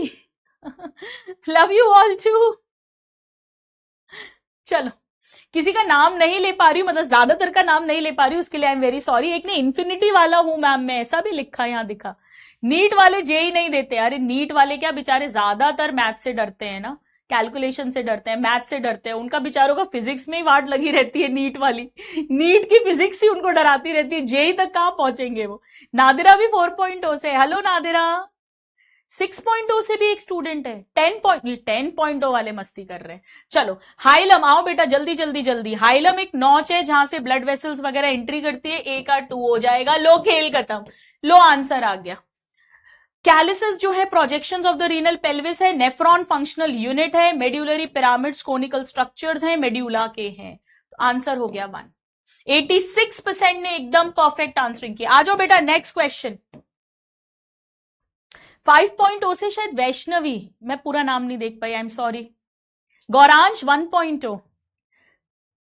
बेटा 3.0 में बॉटनी का रिवीजन रेगुलर चल रहा है, पूरी बॉटनी के एनसीईआरटी चैप्टर की समरी मैंने करा दी है, इंट्रो पार्ट करा दिया है, और प्लांट फिजियोलॉजी के क्वेश्चंस भी रिवाइज करवा दिए हैं। सानिया आप कितनी भोली हो। भोली सी सूरत, आंखों में मस्ती, दूर खड़ी शर्माए, आए हाय एक झलक दिखलाए, कभी कभी आंचल में छिप जाए, आए हाय मेरी नजर से तुम देखो तो यार नजर वो आए, भोली सी सूरत, आंखों में मस्ती, दूर खड़ी शर्माए, आए हाय। ये दिल तो पागल है पिक्चर मुझे अभी भी याद है, मैं क्लास 10th 9th या 10th की बात है। उस टाइम पर ये क्या 1-2 साल तक पिक्चर चलती रही थी थिएटर्स में। तो हम लोग नागपुर गए थे एक इंटर स्कूल डिबेट कंपटीशन में। तो वहां पर हमारा थोड़ा लंबा स्टे था। तो नॉर्मली मैं इतना थिएटर्स में उस टाइम पर कहाँ थिएटर में पिक्चर जाते थे, मतलब I belong to middle class family और इतना थिएटर का था ही नहीं, केबल वगैरह भी नहीं होती थी। तो साल में 1 या 2 जो सुपर हिट पिक्चर आ गई वो घर वालों के साथ चले गए, ऐसा था। तो जब मैं वहां गई थी तो मेरे सीनियर्स के साथ गई थी, रुचि दीदी अभी भी याद है मेरे को, तो उर्वशी दीदी, फिर उनसे 1 क्लास छोटी रुचि दीदी और सबसे छोटी मैं थी। तो हम लोग ने मतलब कम से कम ये पिक्चर जो है कम से कम मैंने 7 या 8 बार थिएटर में देखी थी। दिल तो पागल है, एक एक डायलॉग रटा हुआ है उसका, एक एक गाना, एक एक लिरिक्स रटा हुआ है मेरे को आज तक। चलो, नहीं वैसे मेरी लॉन्ग टर्म मेमोरी वीक है, पर गाने पिक्चर तो मुझे याद रहते हैं। Which of the following are correct? बोलो जी। अमोनिया मोस्ट टॉक्सिक है, ढेर सारा पानी चाहिए, ये सही है और हमसे सही ही पूछा है। 2 मत देखो, सब में है बेटा, 3 देख लो, है ना, देख लो 2 सब में है और सही है। मैमल्स और मेरीन फिशेस अमोनोटेलिक, नहीं बेटा हम तो यूरिया एक्सक्रीट करते हैं, तो 3 तो रॉन्ग हो गया, और 3 रॉन्ग हो गया तो सीधे ही आंसर आ गया। Ammonia is converted into urea in liver, not in kidney, in liver. 58% बिल्कुल करेक्ट है। चलो नेक्स्ट क्वेश्चन। एम्स नागपुर, मैं तो तब इंटर स्कूल कंपटीशन के लिए गई थी, डिबेट कंपटीशन के लिए, मतलब और भी थे, हमारा पूरा ग्रुप गया था अलग अलग कंपटीशन के लिए। I was there for the debates extempores, recitation competition, बहुत पार्टिसिपेट करती थी मैं। श्वेता, हेलो बेटा। Ayesha 3.0, very good. चलो 1-2 क्वेश्चंस और कर लो फिर छोड़ दूंगी आपको मैं। बहुत अच्छी पढ़ाई कर रहे हो आप लोग वैसे ही, आज तो ढेर सारे क्वेश्चंस भी कर लिए।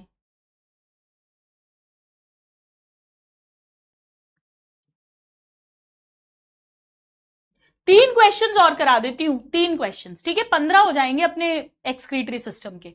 Terrestrial adaptation necessitated production of less toxic nitrogenous waste like urea and uric acid. Conservation of water is a primary aim, बिल्कुल सही बात है, ठीक है, इसीलिए यूरिया यूरिक एसिड की जरूरत पड़ी, जिसको एक्सक्रीट करने के लिए पानी कम लगता है, थोड़ी देर स्टोर कर सकते हैं। 83% ने एकदम करेक्ट आंसरिंग कर दिए, बहुत बढ़िया बेटा। Next question.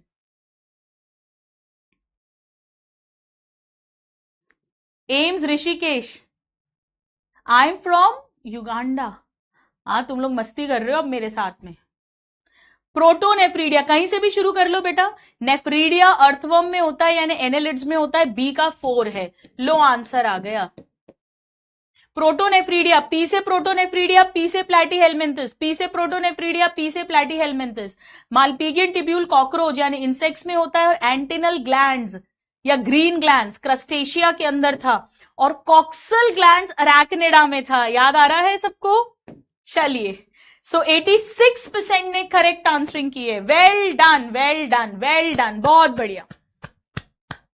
Yes Vivek, Harshita, love from America. हाँ, अमेरिका वाले क्यों पढ़ेंगे यहां पर आकर यार? नहीं नहीं, ये तो मैं नहीं मान रही। अमेरिका वाले भी पढ़ रहे हैं हमसे, पीडब्ल्यू से? नहीं नहीं जोल है, मजे ले रहे हो। वैशतिल्य वैशालित्य 5.0 से हो आप। गॉड ब्लेस यू बेटा। चलो, आई एम सो हैप्पी कि मैं आप लोगों की हेल्प कर पा रही हूँ इस जर्नी में। हाँ मजाक था यार, अमेरिका वाले क्यों पढ़ेंगे हमसे यार?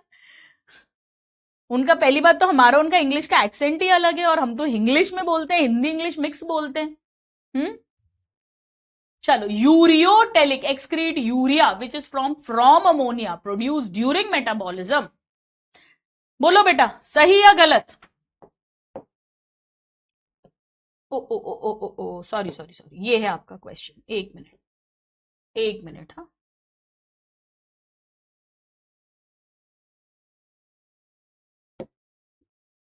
बोलिए।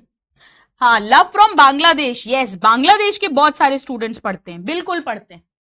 सो ये बिल्कुल करेक्ट है। Some amount of urea retained होता है ताकि ऑस्मोलैरिटी को मेंटेन किया जा सके। काउंटर करंट मैकेनिज्म में हमने ये बात पढ़ी है। Both the statements are absolutely correct. 84% ने एकदम करेक्ट आंसरिंग किया। लव फ्रॉम जापान, ये भी मस्ती मजे हो रहे। मतलब मुझे पता नहीं, बट जितना मेरा अनुभव एक्सपीरियंस है बेटा, जापानीज जो है ना, मतलब जैसे मैं सिंगापुर गई थी तो वहां पे जो जापानीज प्रोडक्ट्स मिलते हैं, मैं अपना हेयर ड्रायर भी लाई थी वहां से, तो वहां पे उनके बॉक्सेस पर सिर्फ जापानीज में ही इंस्ट्रक्शंस थे, वहां पर इंग्लिश में भी नहीं लिखा हुआ था। तो जापान वाले तो फिर यहाँ इंग्लिश में आके तो कैसे पढ़ेंगे? अब तो काफी लिबरल हो गए हैं वो, क्योंकि अब तो टूरिज्म भी बहुत प्रमोट कर रहे हैं, और जहां टूरिज्म की बात आती है वहां पर इंडियंस नंबर 1 होते हैं। अपन खूब घूमते फिरते, खूब पैसा खर्च करना, अपने को शौक होता है घूमने का ना, अपन दिलवाले लोग हैं। तो वी लव टू ट्रैवल, खाना वहां का एंजॉय करना, फोटोज खींचना, सोशल मीडिया पे डालना। तो जिस भी कंट्री को टूरिज्म अगर इंक्रीज करना है तो इंडियन फ्रेंडली तो उसको बनना पड़ेगा, क्योंकि हम इंडियंस जो है सबसे ज्यादा अपना पैसा टूरिज्म में देते हैं और उनकी कंट्री को बेनिफिट होता है। तो अब तो काफी जो है लिबरल हो गई है कंट्रीज, वरना पहले मुझे याद है मेरी फ्रेंड एक बार, बहुत पहले की बात बता रही हूं, अब सीए है वो, तो वो फ्रांस गई थी अपनी एक ट्रेनिंग पर। तो वहां पर भी इंग्लिश में भी नहीं लिखा रहता, जो साइन बोर्ड्स वगैरह सब कुछ फ्रेंच में ही होता है। तो वो वहां की जो लोकल ट्रेन होती है ना, उससे ट्रैवल कर रही थी। तो उसमें लोकल ट्रेन में वो तो सब फ्रेंच में बोल रहे थे, तो जो भी उसके स्टेशन का नाम था, थोड़े अलग से नाम होते हैं, अपन इतने फ्रेंडली नहीं होते, तो वो स्टेशन का नाम जैसे ही आया उसको लगा वो स्टेशन आ गया, मतलब उसी का ही अनाउंसमेंट हो रहा होगा। वो उतर गई वहां पे और पता चला वो अनाउंसमेंट ये था कि अगला स्टेशन वो वाला है। और ये भी उसको, मतलब बेचारी को 1-2 घंटे लग गए तब जाकर उसको ये सारा केस समझ आया, क्योंकि हर कोई वहां फ्रेंच ही बोल रहा था, फ्रेंच में ही लिखा हुआ था, कुछ समझ ही नहीं आ रहा था। तो वो करीब 2 मंथ्स वहां पे ट्रेनिंग में थी, पर उसकी 12 बज गई थी उस 2 महीने में। अब तो बहुत लिबरल हो गया, अब तो खैर सब जगह इंग्लिश फॉलो होने लग गई है। ओके, सो इसमें कुछ क्वेश्चंस है, मैं अगली बार करा दूंगी, ठीक है। So thank you very much मेरे प्यारे प्यारे नादान परिंदों, ठीक है। आई लव यू ऑल, और हम जल्दी ही नेक्स्ट रिवीजन क्लास भी रख लेंगे। आपका लीडर बोर्ड मैं दिखा देती हूं एक बार। हम रिवीजन क्लास जल्दी रखेंगे बेटा, जिसमें हम किडनी के थोड़े और क्वेश्चंस कर लेंगे, न्यूरल कंट्रोल, केमिकल कोऑर्डिनेशन, वो सब भी कंप्लीट कर लेंगे। ऑल राइट, तो आज हमने 74 क्वेश्चंस करे हैं, 75 क्वेश्चंस करे हैं, जिसमें से गौरव, बहुत बढ़िया Gaurav, 70 out of 75। Subhojit second है 69, जेनिफर 68, दिशादीप, कुणाल, शुभम, मिकासा, अनकन, एबीसीडी, मोयुक, और चैट्स में भी जितने लोगों ने आंसरिंग करी है, well done, so proud of you, बहुत बढ़िया बेटा। बस एक ही चीज आपको मैं बोलूंगी बार बार कि आराम से पढ़ो, चिल करके पढ़ो, ओवरलोडिंग मत दो अपने दिमाग को, अपना एक प्लानर बनाओ, उस प्लानर के अकॉर्डिंग अपनी पढ़ाई करते चलो, अपने ब्लिंकर्स लगा लो और जो प्लान बनाया है उसी के अकॉर्डिंग पढ़ाई करो। ज्यादा इधर उधर मत देखो, कोई रील देख ली, कोई सीरीज देख ली, अब ये कर लूं वो कर लूं, ये नहीं छूट जाए वो नहीं छूट जाए, नहीं, अपना प्लान बनाओ और उसके अकॉर्डिंग पढ़ते चलो और एंजॉय करो, चिल करो यार, खुश रहो, खुश होकर पढ़ो, ठीक है।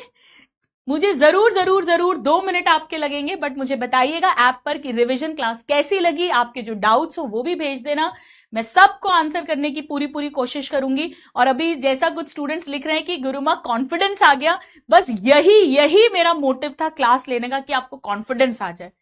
गाना गा दो बेटा, कितने सारे गाने गा दिए आज की क्लास में मैंने, अब मैं और कौन सा गाना गाऊं, वही गाना गा देती हूँ, अभी तो वही चल रहा है मेरे दिमाग में। अरे ये क्या हुआ, कोई ना पहचाना, अरे बन जाए ना कहीं कोई अफसाना, हम में तुम में कुछ तो है, कुछ नहीं है क्या, और कुछ हो जाए तो कुछ यकी है क्या, देख लो ये दिल जहां था ये वही है क्या, अरे ये क्या हुआ कोई ना पहचाना, अरे बनता है तो बन जाए अफसाना। तो बिल्कुल अफसाने बनाने हैं नीट में सिलेक्शन के साथ। खुशी खुशी पढ़ो, चिल करके पढ़ो, आनंद से पढ़ो, मस्ती से पढ़ो और फोकस्ड होके प्लान्ड वे में पढ़ो। Bye everybody, take care, lots of love, thank you so much, bye.